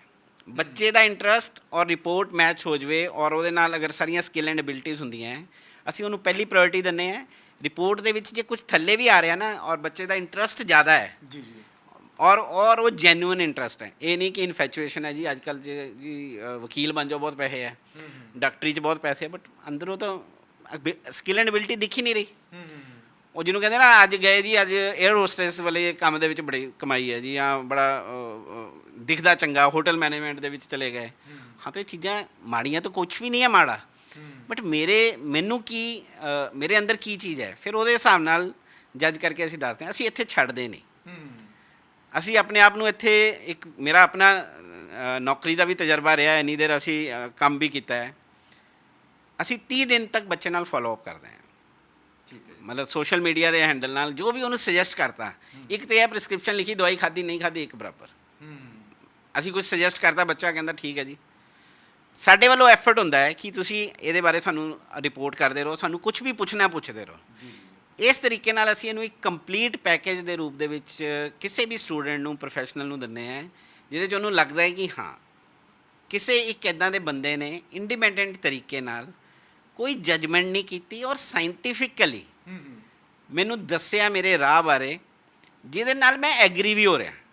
ਪੁਸ਼ ਨਹੀਂ ਕਰ ਰਹੇ ਸੀ ਕਿ ਮੈਂ ਕਹਤਾ ਜੀ ਇਹ ਫਾਈਨਲ ਹੈ, ਮੈਂ ਐਗਰੀ ਹੋ ਰਿਹਾ ਔਰ ਮੈਨੂੰ ਲੱਗਦਾ ਹੈ ਔਰ ਇਹਦੇ ਬੇਸ 'ਤੇ ਮੈਂ ਅੱਗੇ ਤੁਰਨਾ ਸ਼ੁਰੂ ਕਰ ਦੇਣਾ। ਇਹ ਸਾਡਾ ਇੱਕ ਪ੍ਰਯਾਸ ਹੈ ਇਸ ਮਾਈ ਦਿਸ਼ਾ ਬੈਨਰ ਦੇ ਅੰਡਰ, ਚਾਹੇ ਉਹ ਸਟੂਡੈਂਟ ਆਵੇ, ਔਰ ਖਾਸ ਕਰਕੇ ਸਾਡਾ ਇਹ ਮੰਨਣਾ ਹੈ ਕਿ 10ਵੀਂ ਔਰ 12ਵੀਂ ਦੀ ਸਟੇਜ ਬਹੁਤ ਹੀ ਇੰਪੋਰਟੈਂਟ ਹੈ। ਇੱਥੋਂ ਦੀ ਸ਼ੁਰੂਆਤ ਇੱਥੋਂ ਹੁੰਦੀ ਹੈ। ਦੇਖੋ ਸ਼ੁਰੂਆਤ ਤਾਂ ਤੁਸੀਂ ਜਦੋਂ ਗ੍ਰੈਜੂਏਟ ਹੋ ਜਾਓਗੇ ਉਦੋਂ ਆਉਂਗੇ, ਉਦੋਂ ਵੀ ਆਪਾਂ ਰਾਹ ਪਾਵਾਂਗੇ, ਦੱਸਾਂਗੇ ਕਿ ਆਹ ਚੀਜ਼ਾਂ ਹੈਗੀਆਂ, ਬਟ ਅਸਲੀ ਜੋ ਫਸਟ ਸਟੇਜ ਕਹੀਏ ਨਾ ਉਹ 10ਵੀਂ ਹੈ। 9ਵੀਂ 10ਵੀਂ ਦੇ ਵਿੱਚ ਜੇ ਤੁਹਾਨੂੰ ਹਲਕਾ ਜਿਹਾ ਹਿੰਟ ਹੋ ਜਾਵੇ, ਤੁਸੀਂ 12ਵੀਂ 'ਚ ਕਰੈਕਸ਼ਨ ਕਰ ਸਕਦੇ ਹੋ। 12ਵੀਂ ਤੋਂ ਬਾਅਦ ਫਿਰ ਮਲਟੀਪਲ ਲਾਈਨਾਂ ਖੁੱਲ੍ਹ ਜਾਂਦੀਆਂ, ਫਿਰ ਉਸ ਤੋਂ ਬਾਅਦ ਗ੍ਰੈਜੂਏਸ਼ਨ ਤੋਂ ਬਾਅਦ। ਬਟ ਚੱਲੋ ਤਾਂ ਸਹੀ, ਅੱਜ ਆਪਾਂ ਬੈਠੇ ਹਾਂ, ਆਪਾਂ ਚੰਡੀਗੜ੍ਹ ਬੈਠੇ ਹਾਂ, ਆਪਾਂ ਜਾਣਾ ਅੰਬਾਲੇ ਹੈ, ਠੀਕ ਹੈ, ਆਪਾਂ ਗੱਲ ਕਰਦੇ ਹਾਂ, ਆਪਾਂ ਤੁਰ ਪਈਏ ਰੋਪੜ ਵੱਲ ਨੂੰ। ਕਦੋਂ ਕਿੱਧਰੋਂ ਦੀ ਘੁੰਮ ਕੇ ਬਾਅਦ ਦੁਬਾਰਾ ਅੰਬਾਲੇ ਆਉਂਗੇ ਉਹ ਤਾਂ ਟਾਈਮ ਦੇ ਉੱਤੇ ਡਿਪੈਂਡ ਕਰਦਾ। That is why we always said direction is important than speed. ਜੀ ਸਰ, ਜਦੋਂ ਮੈਂ ਤੁਹਾਡੇ ਕੋਲ ਆਇਆ ਅਤੇ ਜਦੋਂ ਮੈਂ ਲਾਈਨਾਂ ਲਿਖੀਆਂ ਅਤੇ ਉਸ ਤੋਂ ਬਾਅਦ ਮੈਂ ਤੁਹਾਡੇ ਕੋਲ ਪੁੱਛਿਆ ਕਿ ਤੁਸੀਂ ਮੇਰੇ ਬਾਰੇ ਦੱਸੋ ਕਿ ਮੇਰੇ ਅੰਦਰ ਦੇ ਵਿਚਾਰ ਕੀ ਨੇ, ਮੇਰੀ ਸੋਚ ਕੀ ਹੈਗੀ, ਅੰਦਰ ਦੀ ਮੇਰੀ ਸਮਰੱਥਾ ਕੀ ਹੈਗੀ ਹੈ, ਪੋਟੈਂਸ਼ੀਅਲ ਕੀ ਹੈਗਾ, ਅਤੇ ਤੁਸੀਂ ਮੈਨੂੰ ਲਿਖਿਆ ਕਿ ਤੁਸੀਂ ਆਪਣੇ ਹਸਤਾਖਰ ਕਰੋ। ਮੈਂ ਆਪਣੇ ਹਸਤਾਖਰ ਵੀ ਕੀਤੇ। ਫਿਰ ਤੁਸੀਂ ਮੈਨੂੰ ਪੁੱਛਿਆ ਕਿ ਤੁਹਾਡੇ ਕੀ ਪੂਰੇ ਹਸਤਾਖਰ ਹੈਗੇ ਨੇ। ਮੈਂ ਤੁਹਾਨੂੰ ਦੱਸਿਆ ਕਿ ਹਾਂਜੀ ਪੂਰੇ ਹਸਤਾਖਰ ਨੇ। ਜਿਹੜੇ ਦਸਤਖਤ ਕੀਤੇ ਸੀ ਮੈਂ, ਉਹ ਕੀ ਮਾਇਨੇ ਰੱਖਦੇ ਨੇ? ਉਸ ਦਸਤਖਤ ਤੋਂ ਤੁਹਾਨੂੰ ਮੇਰੇ ਬਾਰੇ ਕਿਵੇਂ ਕੁਝ ਪਤਾ ਲੱਗਿਆ, ਕੀ ਤੁਸੀਂ ਫੀਲ ਕੀਤਾ ਉਸ ਬਾਰੇ? ਹਾਂ, ਤੁਹਾਡੇ ਦਸਤਖਤ ਤੁਸੀਂ ਜਦੋਂ ਕੀਤੇ ਸੀਗੇ ਜਾਂ ਤੁਸੀਂ ਤਾਂ ਵੈਸੇ ਕੁਝ ਮਾੜਾ ਮੋਟਾ ਲਿਖ ਰਹੇ ਸੀਗੇ, that was not A proper sample, but ਦਸਤਖਤ ਕਰਦੇ ਹੋ, ਦਸਤਖਤ ਤੁਹਾਡੀ ਸ਼ਖਸੀਅਤ ਦਾ ਉਹ ਹਿੱਸਾ ਹੈ ਜਿਹੜਾ ਤੁਸੀਂ ਦੁਨੀਆ ਨੂੰ ਦਿਖਾਉਣਾ ਚਾਹੁੰਦੇ ਹੋ। ਲਿਖਾਈ ਜਿਹੜੀ ਹੁੰਦੀ ਹੈ ਉਹ ਤੁਹਾਡੇ ਬਾਰੇ ਦੱਸਦੀ ਹੈ, ਤੁਸੀਂ ਅੰਦਰੋਂ ਕਿੱਦਾਂ ਦੇ ਇਨਸਾਨ ਹੋ। ਤੁਹਾਨੂੰ ਦਸਤਖਤ ਕੋਈ ਵੀ ਕਰਨਾ ਨਹੀਂ ਸਿਖਾਉਂਦਾ। ਤੁਸੀਂ ਯਾਦ ਕਰੋ ਪਿੱਛੇ ਪਲਟ ਕੇ, ਜਾਂ ਮੈਂ ਵੀ ਯਾਦ ਕਰਾਂ, ਅੱਜ ਵੀ 6ਵੀਂ 7ਵੀਂ ਤੋਂ ਬੱਚੇ ਕਾਪੀਆਂ ਦੇ ਪਿੱਛੇ ਸਾਈਨ ਕਰਨੇ ਸ਼ੁਰੂ ਕਰ ਦਿੰਦੇ ਆ, ਫਿਰ ਉਹਨਾਂ 'ਚੋਂ ਹੀ ਕੋਈ ਸਾਈਨ ਬਣ ਜਾਂਦਾ ਹੈ। ਇਹ ਤੁਹਾਡੀ ਸੋਚ ਹੈ, ਤੁਸੀਂ ਪਬਲਿਕ ਨੂੰ ਜਾਂ ਲੋਕਾਂ ਨੂੰ ਕਿੱਦਾਂ ਦਿਖਣਾ ਚਾਹੁੰਦੇ ਹੋ। ਤੁਹਾਡੇ ਬਿਜ਼ਨਸ ਪ੍ਰੋਫੈਸ਼ਨ ਬਾਰੇ ਵੀ ਦੱਸਦੀ ਹੈ, ਤੁਹਾਡੀ ਇੰਡੀਵਿਜੂਅਲ ਸਟਰੈਂਥ ਪਬਲਿਕ 'ਚ ਕਿੱਦਾਂ ਦੀਆਂ ਹੈ, ਰਾਈਟ, ਔਰ ਤੁਹਾਡੇ ਬਾਰੇ, ਤੁਹਾਡੇ ਪੇਰੈਂਟਸ ਦੇ ਬਾਰੇ ਵੀ ਦੱਸਦੀਆਂ, ਕੁਝ ਹਲਕਾ ਫੁਲਕਾ ਹਿੰਟ ਕਰਦੀਆਂ ਹੈ। ਤੁਸੀਂ ਸੱਜੇ ਬੰਨੇ ਸਾਈਨ ਕਰਦੇ ਹੋ, ਖੱਬੇ ਬੰਨੇ ਸਾਈਨ ਕਰਦੇ ਹੋ, ਉੱਪਰ ਨੂੰ ਸਾਈਨ ਕਰਦੇ ਹੋ, ਫਲੈਟ ਕਰਦੇ ਹੋ, ਇਹ ਸਾਰਿਆਂ ਦਾ ਕੁਛ ਨਾ ਕੁਛ ਮਤਲਬ ਹੈ। ਜਿਵੇਂ ਮੈਂ ਖੱਬੇ ਬੰਨੇ ਨੂੰ ਆ ਜਾ, ਕਿ ਹੁਣ ਮੈਂ ਖੱਬੇ ਬੰਨੇ ਕੀਤਾ, ਅਤੇ ਇਸ ਦਾ ਕੀ ਮਤਲਬ ਹੈ? ਤੁਸੀਂ ਹੁਣ ਖੱਬੇ ਬੰਨੇ ਸਾਈਨ ਕੀਤਾ, ਮੈਂ ਵਿੱਚ ਜੇ ਡਿਸਕਸ ਕੀਤਾ ਸੀ ਕਿ ਜਦੋਂ ਆਪਾਂ ਇੱਕ ਪੰਨਾ ਫੜਦੇ ਹਾਂ, ਪੰਨੇ ਦੀ ਖੱਬੀ ਸਾਈਡ ਪਾਸਟ ਹੁੰਦਾ ਹੈ, ਸੱਜਾ ਪਾਸਾ ਫਿਊਚਰ ਹੈ। ਅਭੀ ਪਾਸਟ ਤੋਂ ਫਿਊਚਰ ਵੱਲ ਨੂੰ ਚੱਲਦੇ ਹਾਂ। ਅਦਰ ਦੈਨ ਪ੍ਰੋਟੋਕੋਲ ਮਤਲਬ ਤੁਹਾਨੂੰ ਕੋਈ ਲੈਟਰ ਫਾਰਮੈਟ ਆਇਆ ਔਰ ਲੈਟਰ ਦੇ ਨੀਚੇ ਲਿਖਿਆ, ਖੱਬੇ ਪਾਸੇ ਲਿਖਿਆ ਸਾਈਨ ਕਰੋ, ਉਹਦੇ 'ਚ ਤਾਂ ਤੁਸੀਂ ਸੱਜੇ ਪਾਸੇ ਨਹੀਂ ਕਰ ਸਕਦੇ। ਅਦਰਵਾਈਜ਼ ਅਗਰ ਤੁਸੀਂ ਰੂਟੀਨ ਦੇ ਵਿੱਚ ਖੱਬੇ ਪਾਸੇ ਸਾਈਨ ਕਰਦੇ ਹੋ, ਉਹਦਾ ਇਹਦਾ ਮਤਲਬ ਇਹ ਹੁੰਦਾ ਤੁਸੀਂ ਕਿਤੇ ਨਾ ਕਿਤੇ ਨਾ ਪਾਸਟ ਮੈਮਰੀਜ਼ ਨਾਲ, ਪਾਸਟ ਪੇਰੈਂਟਸ ਨਾਲ, ਗ੍ਰੈਂਡ ਪੇਰੈਂਟਸ ਨਾਲ ਬਹੁਤ ਜੁੜੇ ਹੋਏ ਹੋ, ਔਰ ਆਪਣੇ ਉਸ ਸਰਕਲ ਦੇ ਵਿੱਚ ਰਹਿਣਾ ਤੁਹਾਨੂੰ ਜ਼ਿਆਦਾ ਚੰਗਾ ਲੱਗਦਾ ਹੈ, ਕੌਨਫੀਡੈਂਸ ਆਉਂਦਾ ਹੈ। ਵਿਚਕਾਰ ਜਿਹੜੇ ਸਾਈਨ ਕਰਦੇ ਆ, ਲੋਕਾਂ ਦੇ ਵਿੱਚ ਰਹਿਣਾ ਪਸੰਦ ਆਉਂਦਾ ਉਹਨਾਂ ਨੂੰ, ਜਿਹੜੇ ਸੈਂਟਰ 'ਚ ਸਾਈਨ ਕਰਦੇ ਆ। ਸੱਜੇ ਬੰਨੇ ਕਰਦੇ ਆ, ਮੋਰ ਫਿਊਚਰ ਓਰੀਐਂਟਡ ਹੈ, ਜਿੱਦਾਂ ਉਹਨਾਂ ਨੂੰ ਭਵਿੱਖ ਵੱਲ ਨੂੰ ਜਾਣਾ ਅੱਛਾ ਲੱਗਦਾ ਹੈ, ਕੋਈ ਡਰਦੇ ਨਹੀਂ ਕੁਛ, ਜਦੋਂ ਮੈਂ ਕਹਿ ਰਿਹਾ ਸੀਗਾ। ਤੇ ਇਦਾਂ ਅਲੱਗ-ਅਲੱਗ ਮੀਨਿੰਗ ਹੈ, ਕਿਸ ਸਟੇਜ ਤੇ ਕਿਸ ਐਂਗਲ ਤੇ ਤੁਸੀਂ ਕੀਤੇ ਹੋਏ ਆ ਸਾਈਨ, ਉਹ ਤੋਂ ਇਹ ਪਤਾ ਲੱਗਦਾ। ਇਹਦੇ ਵਿੱਚ ਤੁਸੀਂ ਮੈਨੂੰ ਇੱਕ ਗੱਲ ਕਹੀ ਕਿ ਮੈਨੂੰ ਆਪਣੇ ਆਪ ਤੇ ਜ਼ਿਆਦਾ ਭਰੋਸਾ ਹੈਗਾ, ਤੇ ਮੈਂ ਤੁਹਾਨੂੰ ਕਿਹਾ ਕਿ ਹਾਂਜੀ ਮੈਂ ਬਿਲਕੁਲ ਆਪਣੇ ਆਪ ਤੇ ਜ਼ਿਆਦਾ ਭਰੋਸਾ ਕਰਦਾ। ਕਈ ਵਾਰੀ ਮੈਂ ਡਿਸੀਜਨ ਵੀ ਖੁਦ ਲੈ ਲੈਂਦਾ ਇਸ ਮਾਮਲੇ ਦੇ ਵਿੱਚ, ਤੇ ਉਹਦਾ ਸਿੱਟਾ ਕੀ ਹੋਊਗਾ ਮੈਂ ਉਸ ਤੋਂ ਹੀ ਭਰੋਸਾ ਕਰਦਾ ਕਿ ਸਿੱਟਾ ਇਹਦਾ ਵਧੀਆ ਹੀ ਨਿਕਲੂਗਾ ਜੋ ਮੈਂ ਡਿਸੀਜਨ ਲਿਆ ਗਾ। ਉਹ ਫਿਰ ਤੁਹਾਨੂੰ ਕਿਵੇਂ ਮੇਰੇ ਆਈਡੀਆ ਲੱਗਿਆ ਕਿ ਜਿਹੜਾ ਮੈਂ ਲਿਖੀ ਸੀ ਤੇ ਮੈਂ ਆਪਣੇ ਆਪ ਤੇ ਜ਼ਿਆਦਾ ਭਰੋਸਾ ਕਰਦਾ। ਉਹ ਸਿਗਨੇਚਰ ਦੇ ਵਿੱਚ ਕੀ ਹੁੰਦਾ ਜੀ ਕਿ ਅਸੀਂ ਕਹਿੰਦੇ ਪਹਿਲਾ capital letter, first capital letter ਜਿਹੜੇ ਤੁਹਾਡਾ ਬਾਕੀ ਸ਼ਬਦਾਂ ਤੋਂ ਵੱਡਾ ਹੈ, ਇਹ ਦਰਸਾਉਂਦਾ ਹੈ ਕਿ ਤੁਸੀਂ ਕੌਨਫੀਡੈਂਟ ਹੋ ਪਬਲਿਕ ਪਲੇਸ ਦੇ ਵਿੱਚ, ਆਪਣੇ ਬਾਰੇ ਆਪਣੇ 'ਤੇ ਜ਼ਿਆਦਾ ਯਕੀਨ ਰੱਖਦੇ ਹੋ, ਆਪਣੀ ਐਬਿਲਿਟੀਜ਼ ਦੇ ਉੱਤੇ। ਇੱਕ ਹੁੰਦਾ ਐਬਿਲਿਟੀ ਹੋਣਾ, ਕੁਛ ਲੋਕ ਸਾਈਨ ਕਰਦੇ ਆ ਉਹ ਸਾਰੇ ਲੈਟਰ ਇੱਕੋ ਹੀ ਹਾਈਟ ਦੇ ਹੁੰਦੇ ਆ। ਤੁਸੀਂ ਕਦੀ ਨੋਟ ਕਰਨਾ, ਦੇਖੋ ਜਿੰਨੀ ਦੁਨੀਆ ਵੱਡਾ ਹੀ ਹੁੰਦਾ ਜੀ। ਨਹੀਂ, ਤੁਸੀਂ ਕਦੀ ਨੋਟ ਕਰਨਾ। ਅੱਛਾ, ਹੁਣ ਵੱਡੇ ਦਾ ਵੀ ਮਤਲਬ ਅਲੱਗ-ਅਲੱਗ ਹੈ। ਵੱਡੇ ਦਾ ਮਤਲਬ ਹੈਗਾ ਹੈ ਕਿ ਥੋੜ੍ਹਾ ਵੱਡਾ, ਡਬਲ ਦਾ ਸਾਈਜ਼, 1.5 ਟਾਈਮ, 1 ਟਾਈਮ, ਇਹ ਸਾਰਿਆਂ ਦੇ ਅਲੱਗ-ਅਲੱਗ ਮੀਨਿੰਗ ਆ। ਉਸ ਉਨੀ ਇੰਟੈਂਸਿਟੀ ਦੱਸਦਾ ਹੈ, ਉਹਨਾਂ ਕੌਨਫੀਡੈਂਸ ਦੱਸਦਾ ਹੈ। ਲੌਜਿਕ ਇਹ ਹੁੰਦਾ ਹੈ ਕਿ ਜਿਹੜਾ ਵੀ ਲੈਟਰ ਤੁਹਾਡਾ ਉੱਪਰ ਨੂੰ ਜਾਂਦਾ ਹੈ ਉਹ ਤੁਹਾਡਾ ਇੰਟਲੈਕਚੁਅਲ ਦੱਸਦਾ ਹੈ, ਜਿਹੜਾ ਲੈਟਰ ਥੱਲੇ ਜਾਂਦਾ ਹੈ ਉਹ ਤੁਹਾਡਾ ਮਟੀਰੀਅਲਿਸਟਿਕ ਚੀਜ਼ਾਂ ਦੱਸਦਾ। ਜਿੱਦਾਂ ਲੋਅਰ ਜ਼ੋਨ ਦੇ ਲੈਟਰ ਹੁੰਦੇ ਨਾ, ਕੁਛ YG ਲਿਖਦੇ ਆਪਾਂ, ਤਾਂ ਇਹਨਾਂ ਦੇ ਅਲੱਗ-ਅਲੱਗ ਮੀਨਿੰਗ ਹੈ। Coming back to the signature, first letter ਤੁਹਾਡਾ ਇਹ ਦੱਸਦਾ ਹੈ, ਔਰ ਤੁਹਾਡਾ ਸਿੰਗਲ ਨਾਮ ਲਿਖਣਾ ਇਹ ਦੱਸਦਾ ਹੈ ਕਿ ਤੁਸੀਂ ਬੜੇ ਇੰਡੀਪੈਂਡੈਂਟ ਟਾਈਪ ਬੰਦੇ ਹੋ, ਕਿਸੇ ਦੀ ਸਪੋਰਟ ਨਹੀਂ ਚਾਹੀਦੀ। 1.25 ਲੱਖ ਸੇ ਇੱਕ ਲੜਾਊ ਜਿਹਨੂੰ ਕਹਿੰਦੇ ਨਾ, ਇਕੱਲੇ ਹੀ ਤੁਰ ਪਾਉਂਗੇ, ਕੋਈ ਪਰਵਾਹ ਨਹੀਂ ਮਾਰੂਗੇ ਕਿਸੇ ਦੀ, ਜੇ ਲੋੜ ਪਈ ਤਾਂ ਇਕੱਲੇ ਹੀ ਜਾ ਕੇ ਸਾਰਾ ਕੁਝ ਗੱਲਾਂ ਬਾਤਾਂ ਤੁਸੀਂ ਕਰ ਸਕਦੇ ਹੋ, ਔਰ ਆਪਣੇ 'ਤੇ ਯਕੀਨ ਰੱਖਦੇ ਹੋ। ਜੀ ਸਰ, ਇਹਦੇ ਵਿੱਚ ਮੈਂ ਤੁਹਾਡੇ ਤੋਂ ਇਹ ਵੀ ਜਾਣਨਾ ਚਾਹੁੰਦਾ ਕਿ ਜਿਹੜੇ ਸ਼ਬਦਾਂ ਦੇ ਹੁਣ ਤੁਸੀਂ ਅਧਿਐਨ ਦੀ ਗੱਲ ਕਰਦੇ ਆਪਾਂ ਲਿਖਤਾਂ ਦੇ ਅਧਿਐਨ ਦੀ ਗੱਲ ਕਰਦੇ ਹਾਂ, ਇਹਦੇ ਵਿੱਚ ਸਾਡੇ ਕੋਲ ਜੋਤਿਸ਼ ਵਿੱਦਿਆ ਆਲਰੇਡੀ ਸਾਡੇ ਕੋਲ ਹੈਗੀ ਹੈ। ਜੋਤਿਸ਼ ਵਿੱਦਿਆ ਪਹਿਲਾਂ ਹੀ ਦੱਸ ਦਿੰਦੀ ਹੈ ਕਿ ਇਸ ਇਨਸਾਨ ਦੇ ਉੱਤੇ ਕੋਈ ਸਮੱਸਿਆ ਪਹਿਲਾਂ ਰਹੀ ਹੈ ਜਾਂ ਹੁਣ ਚੱਲ ਰਹੀ ਹੈ ਜਾਂ ਆਉਣ ਵਾਲੀ ਹੈਗੀ ਹੈ। ਭਵਿੱਖ ਵੀ ਜੋਤਿਸ਼ ਵਿੱਦਿਆ ਦੱਸ ਦਿੰਦੀ ਹੈ। ਫਿਰ ਲਿਖਤਾਂ ਦੇ ਅਧਿਐਨ ਦੀ ਕੀ ਲੋੜ ਪੈ ਗਈ ਸੀ? ਥੋੜ੍ਹਾ ਜੋਤਿਸ਼ ਨਾਲੋਂ ਲਿਖਤਾਂ ਦਾ ਅਧਿਐਨ ਕਿਵੇਂ ਡਿਫਰੈਂਟ ਦੇਖਦੇ ਹੋ? ਹਾਂ, ਸਭ ਤੋਂ ਵੱਡੀ ਗੱਲ, ਦੋਨੋਂ ਅਲੱਗ-ਅਲੱਗ ਤਰ੍ਹਾਂ ਦੀਆਂ ਸਾਇੰਸਿਸ ਹੈ। ਲਿਖਤ ਤੋਂ ਹੈਂਡਰਾਈਟਿੰਗ ਐਨਾਲਿਸਿਸ ਦਾ ਇੱਕ ਬੇਸਿਕ ਰੂਲ ਹੈ, ਮਤਲਬ ਹਰ ਸਾਇੰਸ ਦੇ ਕੁਝ ਰੂਲ ਹੁੰਦੇ ਹੈ। ਉਹ ਰੂਲ ਇਹ ਹੈ ਕਿ ਇਹ ਜੈਂਡਰ ਨਹੀਂ ਦੱਸਦੀ, ਤੁਸੀਂ ਮੇਲ ਹੋ ਫੀਮੇਲ ਹੋ, ਤੁਹਾਡੀ ਉਮਰ ਨਹੀਂ ਦੱਸਦੀ, ਠੀਕ ਹੈ, ਤੁਹਾਡਾ ਇਹ ਨਹੀਂ ਦੱਸਦੀ ਤੁਸੀਂ ਕਿਹੜੇ ਬਿਜ਼ਨਸ ਪ੍ਰੋਫੈਸ਼ਨ 'ਚ ਹੋ, ਔਰ ਇਹ ਤੁਹਾਡਾ ਫਿਊਚਰ ਨਹੀਂ ਦੱਸਦੀ। ਅਤੇ ਪਹਿਲਾ ਫ਼ਰਕ ਤਾਂ ਇਹੀ ਆ ਗਿਆ। ਐਸਟ੍ਰੋਲੋਜੀ ਦੇ ਵਿੱਚ ਅਸੀਂ ਉਸ ਸਾਇੰਸ ਦੇ ਵਿੱਚ ਆਪਾਂ ਫਿਊਚਰ ਬਾਰੇ, ਗ੍ਰਹਿ ਦਸ਼ਾ ਬਾਰੇ ਗੱਲ ਕਰਦੇ ਹਾਂ, ਇਹਦੇ ਵਿੱਚ ਅਸੀਂ ਪਰਸਨੈਲਿਟੀ ਬਾਰੇ ਗੱਲ ਕਰਦੇ ਹਾਂ। ਤੁਸੀਂ ਕਿਸ ਤਰ੍ਹਾਂ ਦੇ ਇਨਸਾਨ ਹੋ। ਅਸੀਂ ਵਿੱਚ 2-3 ਵਾਰੀ ਵਰਡ ਯੂਜ਼ ਕੀਤਾ ਵਾਇਰਿੰਗ।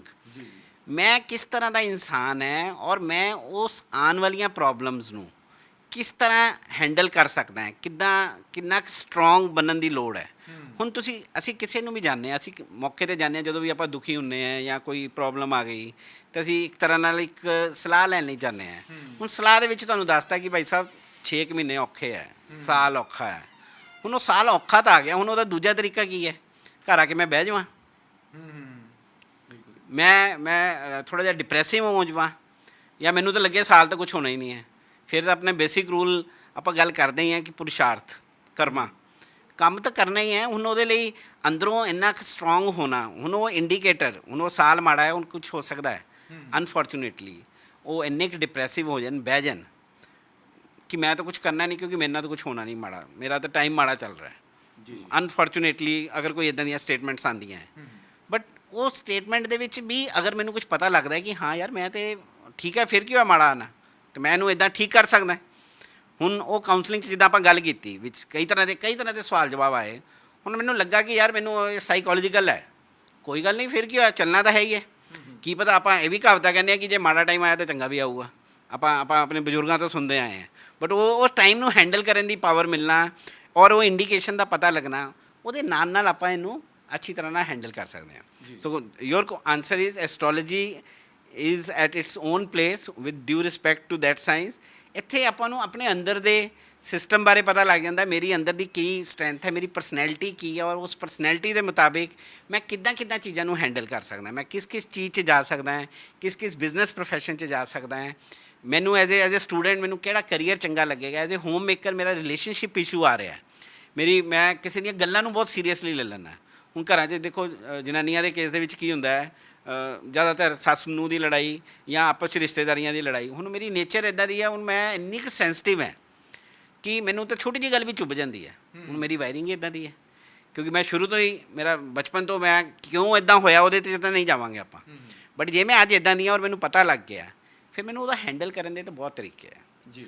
ਰਿਲੇਸ਼ਨਸ਼ਿਪ ਮੈਨੇਜਮੈਂਟ ਜਿਹਨੂੰ ਅਸੀਂ ਕਹਿੰਦੇ ਹਾਂ, ਹੈਂਡਲਿੰਗ ਰਿਲੇਸ਼ਨ ਕਹਿੰਦੇ ਹਾਂ, ਉਹਦੇ ਉੱਤੇ ਬਹੁਤ ਸਾਰੀਆਂ ਬੁੱਕਸ ਲਿਖੀਆਂ ਹੋਈਆਂ ਹੈ, ਬਹੁਤ ਸਾਰੇ ਤੁਹਾਨੂੰ ਆਡੀਓ ਵੀਡੀਓ ਮਿਲ ਜਾਣਗੇ ਗੱਲਾਂ ਕਰਦੇ ਕਰਦੇ, ਬਟ ਮੈਨੂੰ ਪਤਾ ਕਿੱਦਾਂ ਲੱਗੇ, ਮੈਨੂੰ ਪਤਾ ਲੱਗ ਗਿਆ, ਫਿਰ ਮੇਰੇ ਲਈ ਜ਼ਿਆਦਾ ਕੰਫਰਟੇਬਲ ਹੋਏਗਾ। ਇੰਡੀਅਨ ਕਮਿਊਨਿਟੀ ਦੀ ਗੱਲ ਕਰੀਏ ਤਾਂ ਜਦੋਂ ਵਿਆਹ ਕਰਨਾ ਹੁੰਦਾ ਹੈ ਤੇ ਮੁੰਡੇ ਦੀ ਵੀ ਕੁੰਡਲੀ ਤੇ ਕੁੜੀ ਦੀ ਵੀ ਕੁੰਡਲੀ ਮਿਲਾਈ ਜਾਂਦੀ ਹੈ, ਗੁਣ ਇਹਨਾਂ ਦੇ ਆਪਸ ਵਿੱਚ ਕਿੰਨੇ ਮਿਲਦੇ ਨੇ।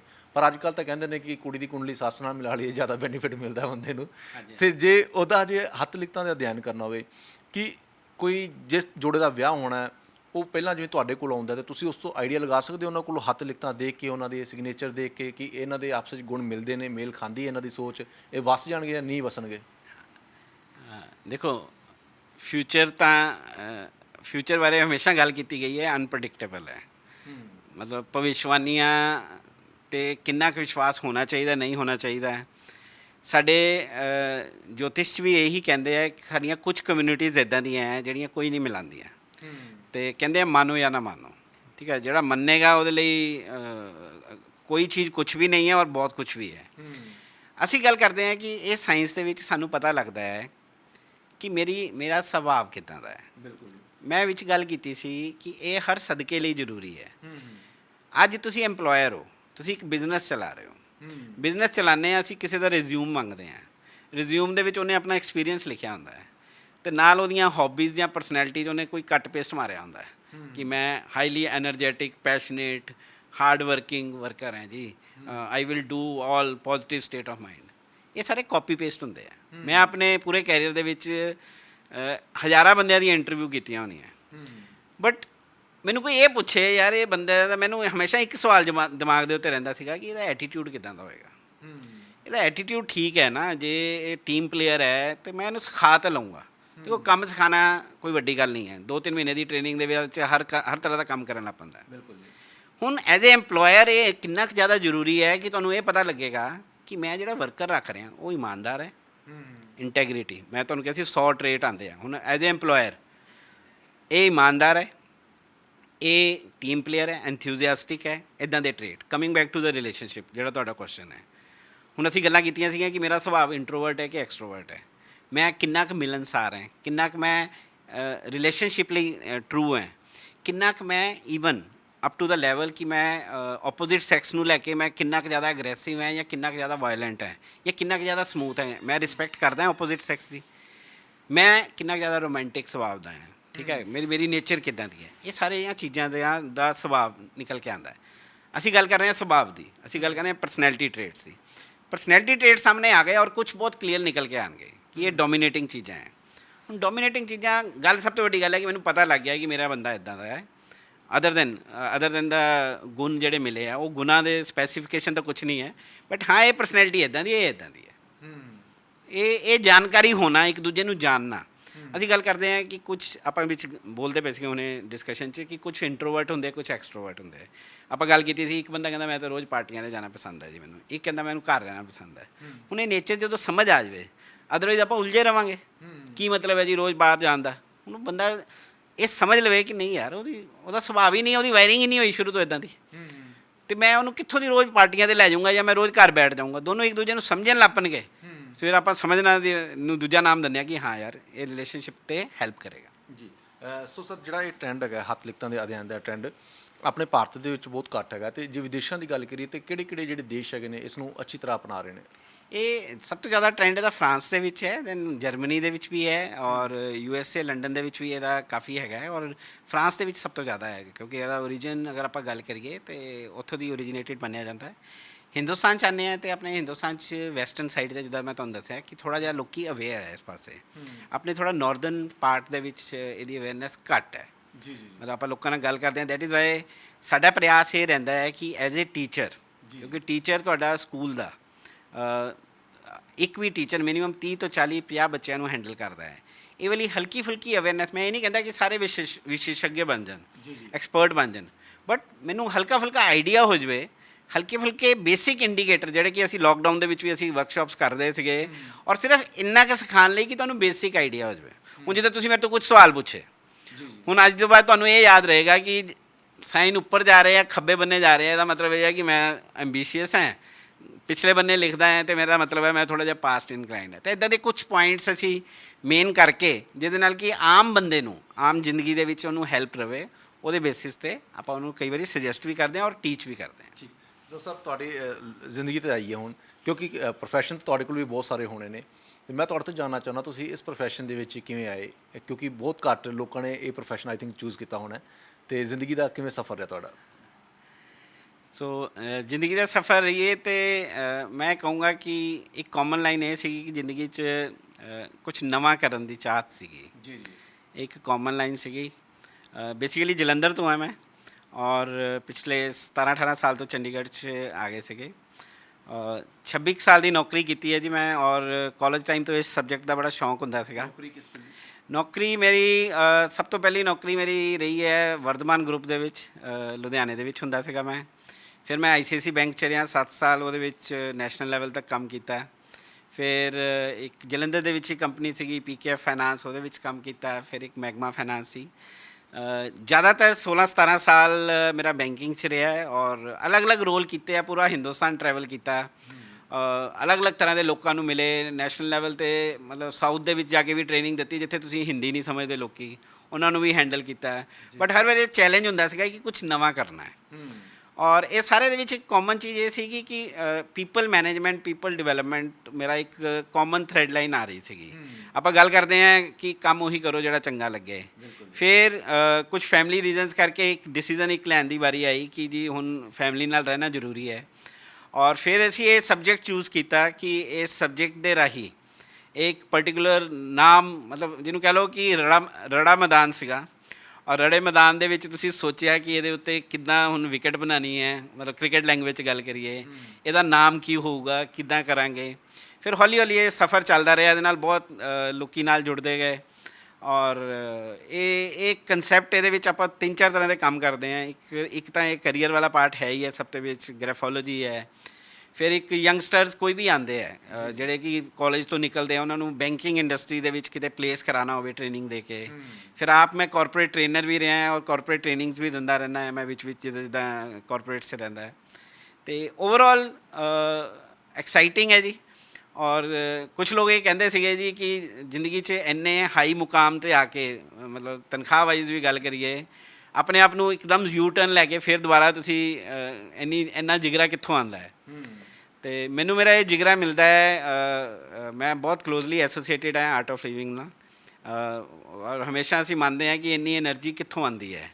ਬੇਸਿਕ ਰੂਲਸ ਨੂੰ ਆਪਾਂ ਹਟ ਨਹੀਂ ਸਕਦੇ। ਉਸ ਪ੍ਰੋਸੈਸ ਦਾ ਮੈਂ ਹਮੇਸ਼ਾ ਥੈਂਕਸ ਕਰਦਾ ਹਾਂ ਕਿ ਜਿਹਨੇ ਮੈਨੂੰ ਇੰਨਾ ਵੱਡਾ ਡਿਸੀਜ਼ਨ ਲੈਣ ਲਈ ਦੀ ਸ਼ਕਤੀ ਦਿੱਤੀ, ਐਨਰਜੀ ਦਿੱਤੀ, ਔਰ ਇਹਦੇ ਨਾਲ ਮੈਂ ਅੱਜ ਇੰਨਾ ਅੱਗੇ ਵੱਧ ਰਿਹਾ। ਐਡਾ ਵੱਡਾ ਡਿਸੀਜ਼ਨ ਲੈਣਾ, ਔਰ ਪਰਿਵਾਰ ਦੀ ਸਪੋਰਟ ਤਾਂ ਸਭ ਤੋਂ ਵੱਡੀ ਹੁੰਦੀ ਹੈ ਜੀ, ਕਿ ਅੱਜ ਪਰਿਵਾਰ ਕਨੈਕਟਿਡ ਹੈ, ਪਰਿਵਾਰ ਵੱਲੋਂ ਇਹ ਸਪੋਰਟ ਰਹੀ ਹੈ ਇਸ ਕੰਮ ਦੇ ਵਿੱਚ ਅੱਗੇ ਵਧਣ ਦੀ। ਔਰ ਸਾਰੇ ਇੱਦਾਂ ਨਹੀਂ ਹੈ ਕਿ ਜੀ ਇਹ ਡੇ 1 ਤੋਂ ਹਮੇਸ਼ਾ ਇਹੀ ਐਨਰਜੀ ਹੁੰਦਾ, ਵਿੱਚ ਬੜੀ ਵਾਰੀ ਟੁੱਟੇ ਵੀ, ਲੱਗਾ ਵੀ ਟੁੱਟਣਾ ਹੈ, ਬਟ ਇੱਕ ਨਾਮ, ਇੱਕ ਬਿਲੀਫ ਜਿਹਨੂੰ ਕਹਿੰਦੇ ਹਾਂ ਆਪਾਂ, ਫਿਲੋਸਫੀਕਲੀ ਗੱਲ ਕਰੀਏ, ਅਤੇ ਤੁਸੀਂ ਕਿਸੇ ਨਾ ਕਿਸੇ ਗੁਰੂ ਮਹਾਰਾਜ ਨੂੰ ਮੰਨਦੇ ਹੋ, ਹਰ ਬੰਦਾ ਮੰਨਦਾ ਹੀ ਹੈ।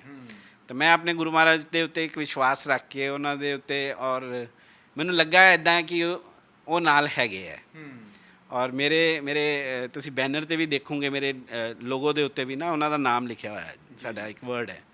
ਅਤੇ ਉਹ ਸਾਰਾ ਕੁਝ ਕਰਦੇ ਹੋਏ ਮੈਨੂੰ ਲੱਗਾ ਕਿ ਯਾਰ ਇਹ ਸੰਭਾਲ ਲੈਣਗੇ, ਔਰ ਰੱਬ ਦੀ ਮਿਹਰ ਹੈ। ਔਰ ਬਹੁਤ ਸ਼ੁਕਰਗੁਜ਼ਾਰ ਹੈ ਉਸ ਰੱਬ ਦਾ ਕਿ ਇਹ ਜਰਨੀ ਅੱਛੀ ਚੱਲ ਰਹੀ ਹੈ, ਔਰ ਲੋਕੀ ਇਹਨੂੰ ਐਕਨੋਲੇਜ ਕਰਨਾ ਸ਼ੁਰੂ ਕੀਤਾ ਹੈ। ਲੋਕਾਂ ਨੂੰ ਅਸੀਂ ਬਾਰ-ਬਾਰ ਇਹੀ ਦੱਸ ਰਹੇ ਹਾਂ ਕਿ ਇਹ ਹਰ ਘਰ ਦੀ ਸਮੱਸਿਆ ਹੈ, ਔਰ ਹਰ ਘਰ ਦੇ ਵਿੱਚ ਇਸ ਚੀਜ਼ ਦੀ ਲੋੜ ਹੈ। ਤੁਸੀਂ ਜ਼ਰੂਰੀ ਨਹੀਂ ਮੇਰੇ ਕੋਲ ਆਓ, ਮਾਈ ਦਿਸ਼ਾ ਕੋਲ ਆਓ, ਬਟ ਇਹ ਆਪਣਾ ਜਿਹੜਾ 4 ਲੱਖ ਤੋਂ 20 ਲੱਖ ਰੁਪਏ ਅਸੀਂ ਕਹਿੰਦੇ ਹਾਂ, ਅਸੀਂ ਵਿੱਚ ਗੱਲ ਵੀ ਕਰ ਰਹੇ ਸੀ ਕਿ ਤੁਸੀਂ ਆਪਣੇ ਬੱਚੇ 'ਤੇ ਖਰਚਾ ਕਰਨਾ ਹੈ, ਉਹ ਖਰਚਾ ਕਰਨ ਤੋਂ ਪਹਿਲਾਂ ਇੱਕ ਵਾਰੀ ਕੰਸਲਟ ਜ਼ਰੂਰ ਕਰ ਲਓ। ਕਿਸੇ ਨੂੰ ਵੀ ਕਰੋ, ਮੇਰੇ ਕੋਲ ਆਉਣ ਦੀ ਲੋੜ ਨਹੀਂ ਹੈ ਕਿ ਮੇਰੇ ਕੋਲ ਹੀ ਆਉਣਾ ਹੈ, ਤੁਸੀਂ ਬਹੁਤ ਹੈਗੇ ਹੈ, ਬਟ ਆਪਣਾ ਪੈਸਾ ਲਾਣਾ ਹੈ, ਆਪਣੇ ਬੱਚੇ 'ਤੇ ਲਗਾਉਣਾ ਹੈ, ਉਹਦਾ ਟਾਈਮ ਲਗਾਉਣਾ ਹੈ। ਔਰ ਬੱਚੇ ਦੀ ਲਾਈਫ, ਹਰ ਪੇਰੈਂਟ ਚਾਹੁੰਦਾ ਹੈ ਕਿ ਮੇਰਾ ਬੱਚਾ ਖੁਸ਼ ਰਹੇ, ਔਰ ਉਹ ਖੁਸ਼ੀ ਅਗਰ ਸਹੀ ਰਾਹ ਤੱਕ ਜਾਵੇ ਔਰ direction is important than speed, ਔਰ ਅਗਰ ਅਸੀਂ ਸਹੀ ਟਾਈਮ ਤੋਂ ਸ਼ੁਰੂ ਹੋ ਜਾਈਏ ਜਾਂ ਜਦੋਂ ਵੀ ਲੱਗੇ ਤੁਹਾਨੂੰ ਕਿ ਹਾਂ ਇਹ ਮੈਨੂੰ ਰਾਹ ਦੀ ਲੋੜ ਹੈ, ਉਹ ਰਾਹ ਦੇ ਉੱਤੇ ਤੁਰਨਾ ਸ਼ੁਰੂ ਕਰੋ। ਔਰ ਪ੍ਰਯਾਸ ਸਾਡਾ ਇਹੀ ਹੈ, ਅਸੀਂ ਆਪਣੇ ਵੱਲੋਂ ਕੋਸ਼ਿਸ਼ ਕਰ ਰਹੇ ਹਾਂ ਕਿ ਅਗਲੇ 5 ਸਾਲਾਂ 'ਚ ਅਸੀਂ, ਮੇਰੇ ਨਾਲ ਇੱਕ ਮੇਰੇ ਨੌਲੇਜ ਪਾਰਟਨਰ ਜੁੜੇ ਹੈ ਦਿੱਲੀ ਤੋਂ, ਅਰੁਣ ਕੁਮਾਰ ਜੀ ਸਾਡੇ ਮੈਮ ਹੈ, ਕਾਉਂਸਲਰ ਮੈਮ ਹੈ, ਮਨਪ੍ਰੀਤ ਮੈਮ ਹੈ, ਔਰ ਸਾਡੀ ਕੋਸ਼ਿਸ਼ ਇਹ ਹੈ ਕਿ ਅਗਲੇ 5 ਸਾਲਾਂ 'ਚ ਅਸੀਂ 1 ਲੱਖ ਸਟੂਡੈਂਟ ਤੱਕ ਪਹੁੰਚਣ ਦੀ ਕੋਸ਼ਿਸ਼ ਕਰੀਏ। ਉਹ 1 ਲੱਖ ਸਟੂਡੈਂਟ ਹੈ ਜਾਂ ਪ੍ਰੋਫੈਸ਼ਨਲ ਹੈ ਜਾਂ ਹੋਮ ਮੇਕਰ ਹੈ, ਜਿਨ੍ਹਾਂ ਨੂੰ ਅਸੀਂ ਇਸ ਰਾਹ ਰਾਹੀਂ ਆਪਾਂ ਦੱਸ ਸਕੀਏ ਕਿ ਇਹ ਕਿੰਨਾ ਕੁ ਇੰਪੋਰਟੈਂਟ ਹੈ, ਔਰ ਉਹਨਾਂ ਦੇ ਲਈ ਐਕਚੁਅਲ ਦੇ ਵਿੱਚ ਲਾਈਫ ਦੇ ਵਿੱਚ ਕੁਝ ਕੰਟਰੀਬਿਊਟ ਕਰ ਸਕੀਏ, ਜਿਹੜਾ ਕਿ ਉਹਨਾਂ ਨੂੰ ਵੀ ਲੱਗੇ ਕਿ ਹਾਂ ਕਿ ਇਹਨੂੰ ਮਿਲਣ ਨਾਲ, ਇਸ ਚੀਜ਼ ਦੇ ਆਉਣ ਨਾਲ ਸਾਨੂੰ ਫਾਇਦਾ ਹੋਇਆ ਹੈ। ਔਰ ਜਿਹੜਾ ਵੀ ਬੰਦਾ, ਅਸੀਂ ਇੱਕ ਲਾਈਨ ਬੋਲਦੇ ਹਾਂ ਕਿ ਜਿਹੜਾ ਵੀ ਬੰਦਾ ਇੱਕ ਵਾਰੀ ਸਾਡੇ ਨਾਲ ਆ ਕੇ ਬੈਠੇ, ਮਾਈ ਦਿਸ਼ਾ ਦੇ ਪਲੇਟਫਾਰਮ 'ਤੇ ਆ ਕੇ ਬੈਠੇ, ਉਹਨੂੰ ਲੱਗੇ ਕਿ ਉਹਨੂੰ ਉਹਦੀ ਦਿਸ਼ਾ ਮਿਲ ਗਈ ਹੈ। ਠੀਕ ਹੈ ਸਰ, ਮਾਈ ਦਿਸ਼ਾ ਦੇ ਆਪਣੇ ਆਫਿਸ ਕਿੱਥੇ ਕਿੱਥੇ ਜੀ? ਮਾਈ ਦਿਸ਼ਾ ਦੇ ਆਫਿਸ ਇਸ ਟਾਈਮ 'ਤੇ ਚੰਡੀਗੜ੍ਹ 'ਚ ਹੈ, ਮੋਹਾਲੀ 'ਚ ਹੈ ਔਰ ਚੰਡੀਗੜ੍ਹ ਦੇ ਵਿੱਚ ਹੈ। ਬਟ ਹੁਣ ਜਿੱਦਾਂ ਮੈਂ ਤੁਹਾਨੂੰ ਕਿਹਾ ਸੀਗਾ ਕਿ ਕੋਵਿਡ ਤੋਂ ਬਾਅਦ ਔਰ ਇਸ ਪੈਂਡੈਮਿਕ ਨੇ ਔਨਲਾਈਨ ਆਪਸ਼ਨ ਕਰਤੀ ਹੈ, ਹੁਣ ਅਸੀਂ ਔਨਲਾਈਨ ਮੋਡ ਦੇ ਵਿੱਚ ਅਕ੍ਰੋਸ ਆਲ ਇੰਡੀਆ ਲੈਵਲ ਦੇ ਉੱਤੇ ਪ੍ਰੈਜ਼ੈਂਟ ਹੈ। ਸਾਡੇ ਨਾਲ ਬੰਬੇ ਤੋਂ, ਕੈਲਕਟਾ ਤੋਂ, ਬੈਂਗਲੌਰ, ਰਾਜਸਥਾਨ, ਭੋਪਾਲ, ਪੰਜਾਬ, ਹਰਿਆਣਾ ਤੋਂ ਲੋਕੀ ਹੈਗੇ ਹੀ ਹੈ। ਔਰ ਸੋਸ਼ਲ ਮੀਡੀਆ, ਦੇਖੋ ਹਰ ਬੰਦੇ ਦੇ ਹਰ ਚੀਜ਼ ਦੇ ਫਾਇਦੇ ਨੁਕਸਾਨ ਹੈ। ਹੁਣ ਅਸੀਂ ਸੋਸ਼ਲ ਮੀਡੀਆ 'ਤੇ ਅਵੇਲੇਬਲ ਹੈ, ਸਾਰੇ ਪਲੇਟਫਾਰਮ, ਯੂਟਿਊਬ ਚੈਨਲ ਚੱਲਦੇ ਆ, ਸਭ ਕੁਛ ਹੈ। ਔਰ ਲੋਕੀ ਹੌਲੀ ਹੌਲੀ ਜਿੱਦਾਂ ਹੁਣ ਅਵੇਲੇਬਿਲਿਟੀ ਵੀ ਵੱਧ ਗਈ ਹੈ। ਅਸੀਂ ਕਹਿੰਦੇ ਹਾਂ ਕਿ ਵਰਚੁਅਲ ਵਰਲਡ ਖਰਾਬ ਹੈ, ਬਟ ਹਰ ਚੀਜ਼ ਦੇ 2 ਪਹਿਲੂ ਹੈ।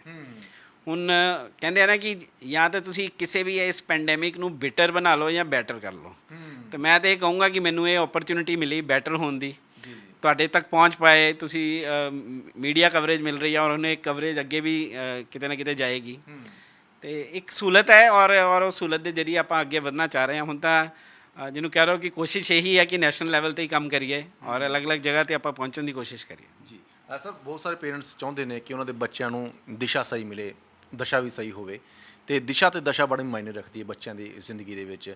ਬਹੁਤ ਸਾਰੇ ਜਿਹੜੇ ਸਾਡੇ ਦਰਸ਼ਕ ਹੈਗੇ ਨੇ, ਵਿਦੇਸ਼ਾਂ ਵਿੱਚ ਬੈਠੇ ਨੇ, ਐਨਰਾਈਜ਼ ਹੈਗੇ ਨੇ, ਤੇ ਜੇ ਉਹ ਤੁਹਾਡੇ ਨਾਲ ਸੰਪਰਕ ਕਰਨਾ ਚਾਹਣ, ਆਪਣੇ ਬੱਚਿਆਂ ਦੇ ਫਿਊਚਰ ਬਾਰੇ ਤੁਹਾਡੇ ਕੋਲ ਰਾਏ ਲੈਣਾ ਚਾਹਣ ਤੇ ਕੰਸਲਟ ਕਰਨਾ ਚਾਹਣ, ਤਾਂ ਉਹ ਕਿਸ ਨੰਬਰ ਉੱਤੇ ਤੁਹਾਡੇ ਨਾਲ ਸੰਪਰਕ ਕਰ ਸਕਦੇ ਨੇ?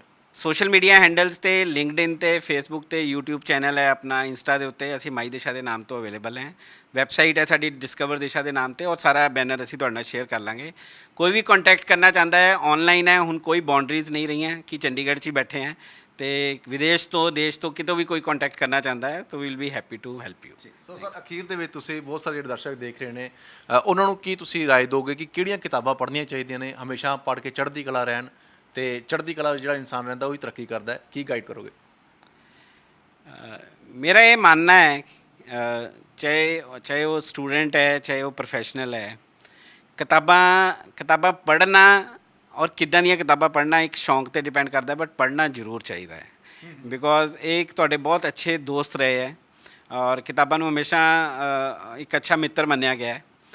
ਦੂਜਾ ਇਹ ਹੈ ਕਿ ਗੱਲਾਂ ਕਰਦੇ ਰਹੋ। ਗੱਲਾਂ ਕਰਨੀਆਂ ਇੱਕ ਸਲੋਗਨ ਸੀਗਾ ਆਪਣੇ ਏਅਰਟੈਲ ਦਾ ਕਿ ਬਾतें करने से दूरियां खत्म होती हैं। ਤੇ ਉਹ ਸਲੋਗਨ ਨੂੰ ਹੀ ਰੱਖਦੇ ਹੋਏ ਕਿ ਅੱਜ ਜਿਹੜਾ ਅਸੀਂ ਜਿੱਥੋਂ ਮੁੱਦੇ ਤੋਂ ਸ਼ੁਰੂ ਕੀਤੀ ਸੀ ਗੱਲ ਕਿ ਬੱਚੇ ਬੜੇ ਡਿਪਰੈਸ ਹੈ ਔਰ ਤਣਾਅ ਹੈ, ਔਰ ਇਹ ਤਣਾਅ ਇਕੱਠਾ ਹੁੰਦਾ ਹੈ ਦਿਮਾਗ 'ਚ। ਅਸੀਂ ਆਪਣਾ ਅਸੀਂ ਜਿਹੜਾ ਆਰਟ ਆਫ ਲਿਵਿੰਗ ਦੇ ਪ੍ਰੋਸੈਸ ਦੇ ਵਿੱਚ ਵੀ ਕਈ ਵਾਰੀ ਗੱਲਾਂ ਕਰਦੇ ਹਾਂ, ਜਾਂ ਅਸੀਂ ਯੋਗਾ ਦੇ ਵਿੱਚ ਪ੍ਰੈਕਟਿਸ ਕਰਦੇ ਹਾਂ, ਕਹਿੰਦੇ ਦਿਮਾਗ 'ਚ ਨਾ ਜਾਲਾ ਜਿਹਾ ਬਣ ਜਾਂਦਾ ਹੈ, ਔਰ ਉਹ ਜਾਲੇ ਨੂੰ ਰੋਜ਼ ਸਾਫ਼ ਕਰਨਾ ਜ਼ਰੂਰੀ ਹੁੰਦਾ। ਅਸੀਂ ਘਰ ਦਾ ਜਾਲਾ ਵੀ ਸਾਫ਼ ਕਰਦੇ ਹਾਂ, ਤੇ ਮੈਂਟਲ ਹਾਈਜੀਨ ਕਹਿੰਦੇ ਹਾਂ ਆਪਾਂ ਕਿ ਦਿਮਾਗੀ ਤੌਰ 'ਤੇ ਗੱਲਾਂ ਕਰਨੀਆਂ ਕਿੰਨੀਆਂ ਜ਼ਰੂਰੀ ਹੈ। ਤੁਸੀਂ ਘਰ ਦੇ ਵਿੱਚ ਐਜ਼ ਏ ਪੇਰੈਂਟ ਹੋ ਤਾਂ ਬੱਚਿਆਂ ਨਾਲ ਗੱਲ ਕਰੋ, ਬੱਚੇ ਆਪਣੇ ਦੋਸਤਾਂ ਨਾਲ ਗੱਲ ਕਰਨ, ਬਟ ਆਪਣੇ ਆਪ ਨੂੰ ਰੋਕੋ ਨਾ। ਆਪਣੇ ਆਪ ਨੂੰ ਰੋਕੋਗੇ ਉਹ ਇਕੱਠਾ ਹੋਣਾ ਸ਼ੁਰੂ ਹੋ ਜਾਂਦਾ ਹੈ, ਜਿਹਨੂੰ ਅਸੀਂ ਐਂਗਜ਼ਾਇਟੀ, ਡਿਪਰੈਸ਼ਨ ਇਹ ਵਰਡ ਯੂਜ਼ ਕਰਦੇ ਹਾਂ। ਗੱਲਾਂ ਕਰਨੀਆਂ ਬਹੁਤ ਜ਼ਰੂਰੀ ਹੈ, ਔਰ ਘੱਟੋ ਘੱਟ ਆਪਣੇ ਆਪ ਨੂੰ ਰੂਟੀਨ ਦੇ ਵਿੱਚ, ਜਿੱਦਾਂ ਹੁਣ ਅੱਜ ਕੱਲ੍ਹ ਆਪਣੇ ਮਿਸ਼ਨ ਵੀ ਚੱਲ ਰਹੀ ਹੈ, ਯੋਗਾ ਇੰਟਰਨੈਸ਼ਨਲ ਡੇ ਵੀ ਆ ਰਿਹਾ ਹੈ, ਦਿਨ ਦੇ ਵਿੱਚ ਘੱਟੋ ਘੱਟ ਕੋਸ਼ਿਸ਼ ਕਰੋ ਚੱਲਦੇ ਰਹੋ। 10,000 ਸਟੈਪ ਦੀ ਅੱਜ ਕੱਲ੍ਹ ਬੜੀ ਗੱਲ ਹੁੰਦੀ ਹੈ, 30-40 ਮਿੰਟ ਦਾ ਵਰਕਆਊਟ, ਥੋੜ੍ਹਾ ਬਹੁਤਾ ਧਿਆਨ, ਇਹ ਬੜੀਆਂ ਬੇਸਿਕ, ਇਹਦੇ ਵਿੱਚ ਉਮਰ ਦਾ ਨਹੀਂ ਕੋਈ ਲੈਣਾ ਦੇਣਾ। ਕਈਆਂ ਨੂੰ ਲੱਗਦਾ ਹੈ ਕਿ ਜੀ ਮੇਰੀ ਤਾਂ ਉਮਰ 50 ਟੱਪੂਗੀ ਫਿਰ ਮੈਂ ਧਿਆਨ ਲਾਉਣਾ ਸ਼ੁਰੂ ਕਰੂੰਗਾ। ਜੀ। ਇਹ 'ਚ ਕਹਿੰਦੇ ਆ ਕਿ ਜਿਹੜਾ ਜ਼ਿਆਦਾ ਇਨਸਾਨ ਤਣਾਅ ਦੇ ਵਿੱਚ ਹੁੰਦਾ ਹੈ, ਉਹਨੂੰ ਤੁਸੀਂ ਕਿਹੜਾ ਯੋਗ ਦੱਸਦੇ ਹੋ? ਉਹਨੂੰ ਯੋਗ ਇਹੀ ਦੱਸਦੇ ਆ ਜੀ ਕਿ ਸਭ ਤੋਂ ਪਹਿਲਾਂ ਸਭ ਤੋਂ ਇੰਪੋਰਟੈਂਟ ਚੀਜ਼ ਅਸੀਂ ਜਿਹੜੀ ਕਿ ਸਾਰਿਆਂ ਨੂੰ ਕਹਿੰਦੇ ਆ ਕਿ ਇੱਕ ਬ੍ਰਹਮਸਤਰ ਹੈ।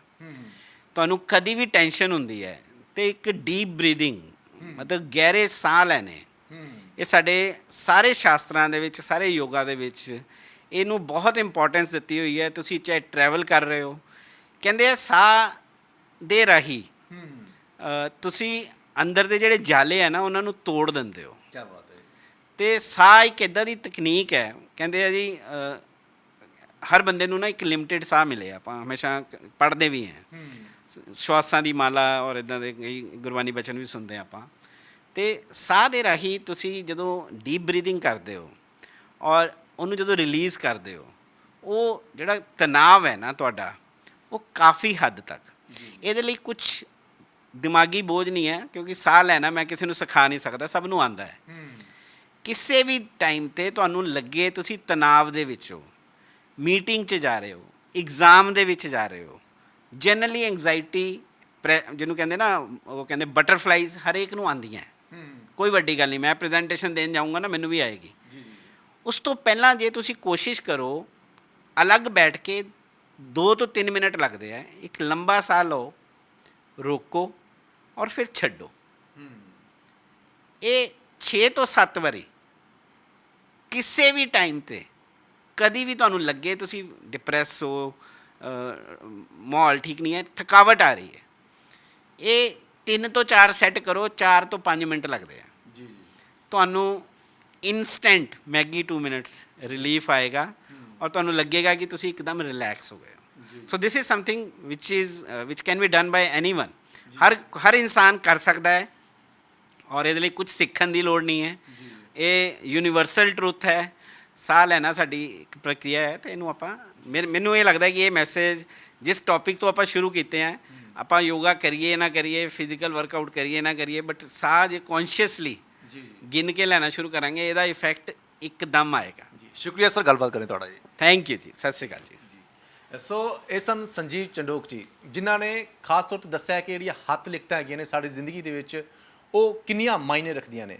ਹੱਥ ਲਿਖਤਾਂ ਬੋਲਦੀਆਂ ਨੇ ਤੁਹਾਡੇ ਅੰਦਰ ਦਾ ਜਿਹੜਾ ਇਨਸਾਨ ਛੁਪਿਆ ਹੋਇਆ ਹੈ, ਜੋ ਤੁਹਾਡੇ ਅੰਦਰ ਸੋਚ ਛੁਪੀ ਹੋਈ ਹੈ, ਉਸ ਨੂੰ ਟਟੋਲਦੀਆਂ ਨੇ। ਜਿੱਥੋਂ ਆਈਡੀਆ ਲੱਗਦਾ ਹੈ ਕਿ ਇਨਸਾਨ ਇਸ ਵੇਲੇ ਕਿਸ ਸਥਿਤੀ ਦੇ ਵਿੱਚ ਹੈਗੀ ਹੈ, ਕਿ ਉਹ ਤਣਾਅ ਦੇ ਵਿੱਚ ਹੈ ਜਾਂ ਉਸ ਨੂੰ ਤਣਾਅ ਦੇ ਵਿੱਚੋਂ ਕਿਵੇਂ ਕੱਢਿਆ ਜਾ ਸਕਦਾ ਹੈ। ਸੋ ਹੱਥ ਲਿਖਤਾਂ ਜਿਹੜਾ ਟਰੈਂਡ ਹੈਗਾ, ਇਹ ਆਮ ਤੌਰ 'ਤੇ ਜਿਵੇਂ ਇਹਨਾਂ ਨੇ ਦੱਸਿਆ ਕਿ ਫਰਾਂਸ ਅਤੇ ਜਰਮਨੀ ਵਰਗੇ ਉੱਥੇ ਦੇਸ਼ਾਂ ਦੇ ਵਿੱਚ ਸੀ, ਪਰ ਹੁਣ ਭਾਰਤ ਦੇ ਵਿੱਚ ਵੀ ਇਹ ਵੱਧਦਾ ਹੀ ਜਾ ਰਿਹਾ ਹੈ। ਮੈਂ ਵੀ ਆਉਂਦਿਆਂ ਜਦੋਂ ਇਹਨਾਂ ਨਾਲ ਗੱਲਬਾਤ ਕੀਤੀ ਤਾਂ ਮੈਂ ਵੀ ਚੈੱਕ ਕੀਤਾ ਕਿ ਹੱਥ ਲਿਖਤਾਂ ਵਾਕਈ ਮਾਇਨੇ ਰੱਖਦੀਆਂ ਨੇ ਜ਼ਿੰਦਗੀ ਵਿੱਚ। ਮੈਂ ਕੁਝ ਲਿਖਤਾਂ ਲਿਖੀਆਂ, ਆਪਣੇ ਹਸਤਾਖਰ ਵੀ ਕੀਤੇ, ਕੁਝ ਗੱਲਾਂ ਇਹਨਾਂ ਨੇ ਦੱਸੀਆਂ, ਉਹ ਵਾਕਈ ਮੇਰੀ ਜ਼ਿੰਦਗੀ ਦੀ ਇੱਕ ਹਕੀਕਤ ਗੱਲਾਂ ਹੈਗੀਆਂ ਸੀ। ਇਸ ਕਰਕੇ ਜੇ ਤੁਸੀਂ ਵੀ ਆਪਣੇ ਬੱਚਿਆਂ ਦੇ ਭਵਿੱਖ ਨੂੰ ਲੈ ਕੇ ਚਿੰਤਤ ਹੈਗੇ ਹੋ, ਅਤੇ ਜੇ ਤੁਸੀਂ ਸੋਚਦੇ ਹੋ ਕਿ ਉਹਨਾਂ ਨੂੰ ਕਿਸ ਦਿਸ਼ਾ ਵੱਲ ਮੋੜਨਾ ਚਾਹੀਦਾ ਹੈ, ਉਹਨਾਂ ਦੇ ਵਿੱਚ ਕੀ ਕਾਬਲੀਅਤ ਛੁਪੀ ਹੋਈ ਹੈ, ਤਾਂ ਜੋ ਇਹਨਾਂ ਨੇ ਨੰਬਰ ਦੱਸੇ ਨੇ ਸਕਰੀਨ ਦੇ ਉੱਤੇ ਚੱਲ ਰਹੇ ਸੀ, ਤੁਸੀਂ ਉਸ ਉੱਤੇ ਸੰਪਰਕ ਜ਼ਰੂਰ ਕਰ ਸਕਦੇ ਹੋ, ਇਹਨਾਂ ਨਾਲ ਗੱਲਬਾਤ ਕਰ ਸਕਦੇ ਹੋ, ਰਾਏ ਇਹਨਾਂ ਦੀ ਲੈ ਸਕਦੇ ਹੋ। ਇੱਕ ਵੱਖਰਾ ਟ੍ਰੈਂਡ ਜ਼ਰੂਰ ਹੈਗਾ ਹੱਥ ਲਿਖਤਾਂ ਦਾ ਅਧਿਐਨ। ਸੋ ਆਉਣ ਵਾਲਾ ਸਮਾਂ ਹੀ ਦੱਸੂਗਾ ਕਿ ਇਹ ਜਿਹੜਾ ਹੱਥ ਲਿਖਤਾਂ ਦਾ ਅਧਿਐਨ ਹੈਗਾ, ਇਹ ਸਾਡੇ ਦੇਸ਼ ਦੇ ਵਿੱਚ ਅਤੇ ਹੋਰ ਦੇਸ਼ਾਂ ਦੇ ਵਿੱਚ ਕੀ ਬਦਲਾਅ ਲੈ ਕੇ ਆਉਂਦਾ ਹੈ। ਕੈਮਰਾਮੈਨ ਵੇਦ ਰਾਮ ਦੇ ਨਾਲ ਹੁਣ ਮੈਨੂੰ ਅਮਨ ਮੋਹਨ ਮੋਹਜਾਲ ਨੂੰ ਦਿਓ ਇਜਾਜ਼ਤ, ਅਤੇ ਤੁਸੀਂ ਦੇਖਦੇ ਰਹੋ ਹਮਦਰਦ TV। ਸਤਿ ਸ਼੍ਰੀ ਅਕਾਲ।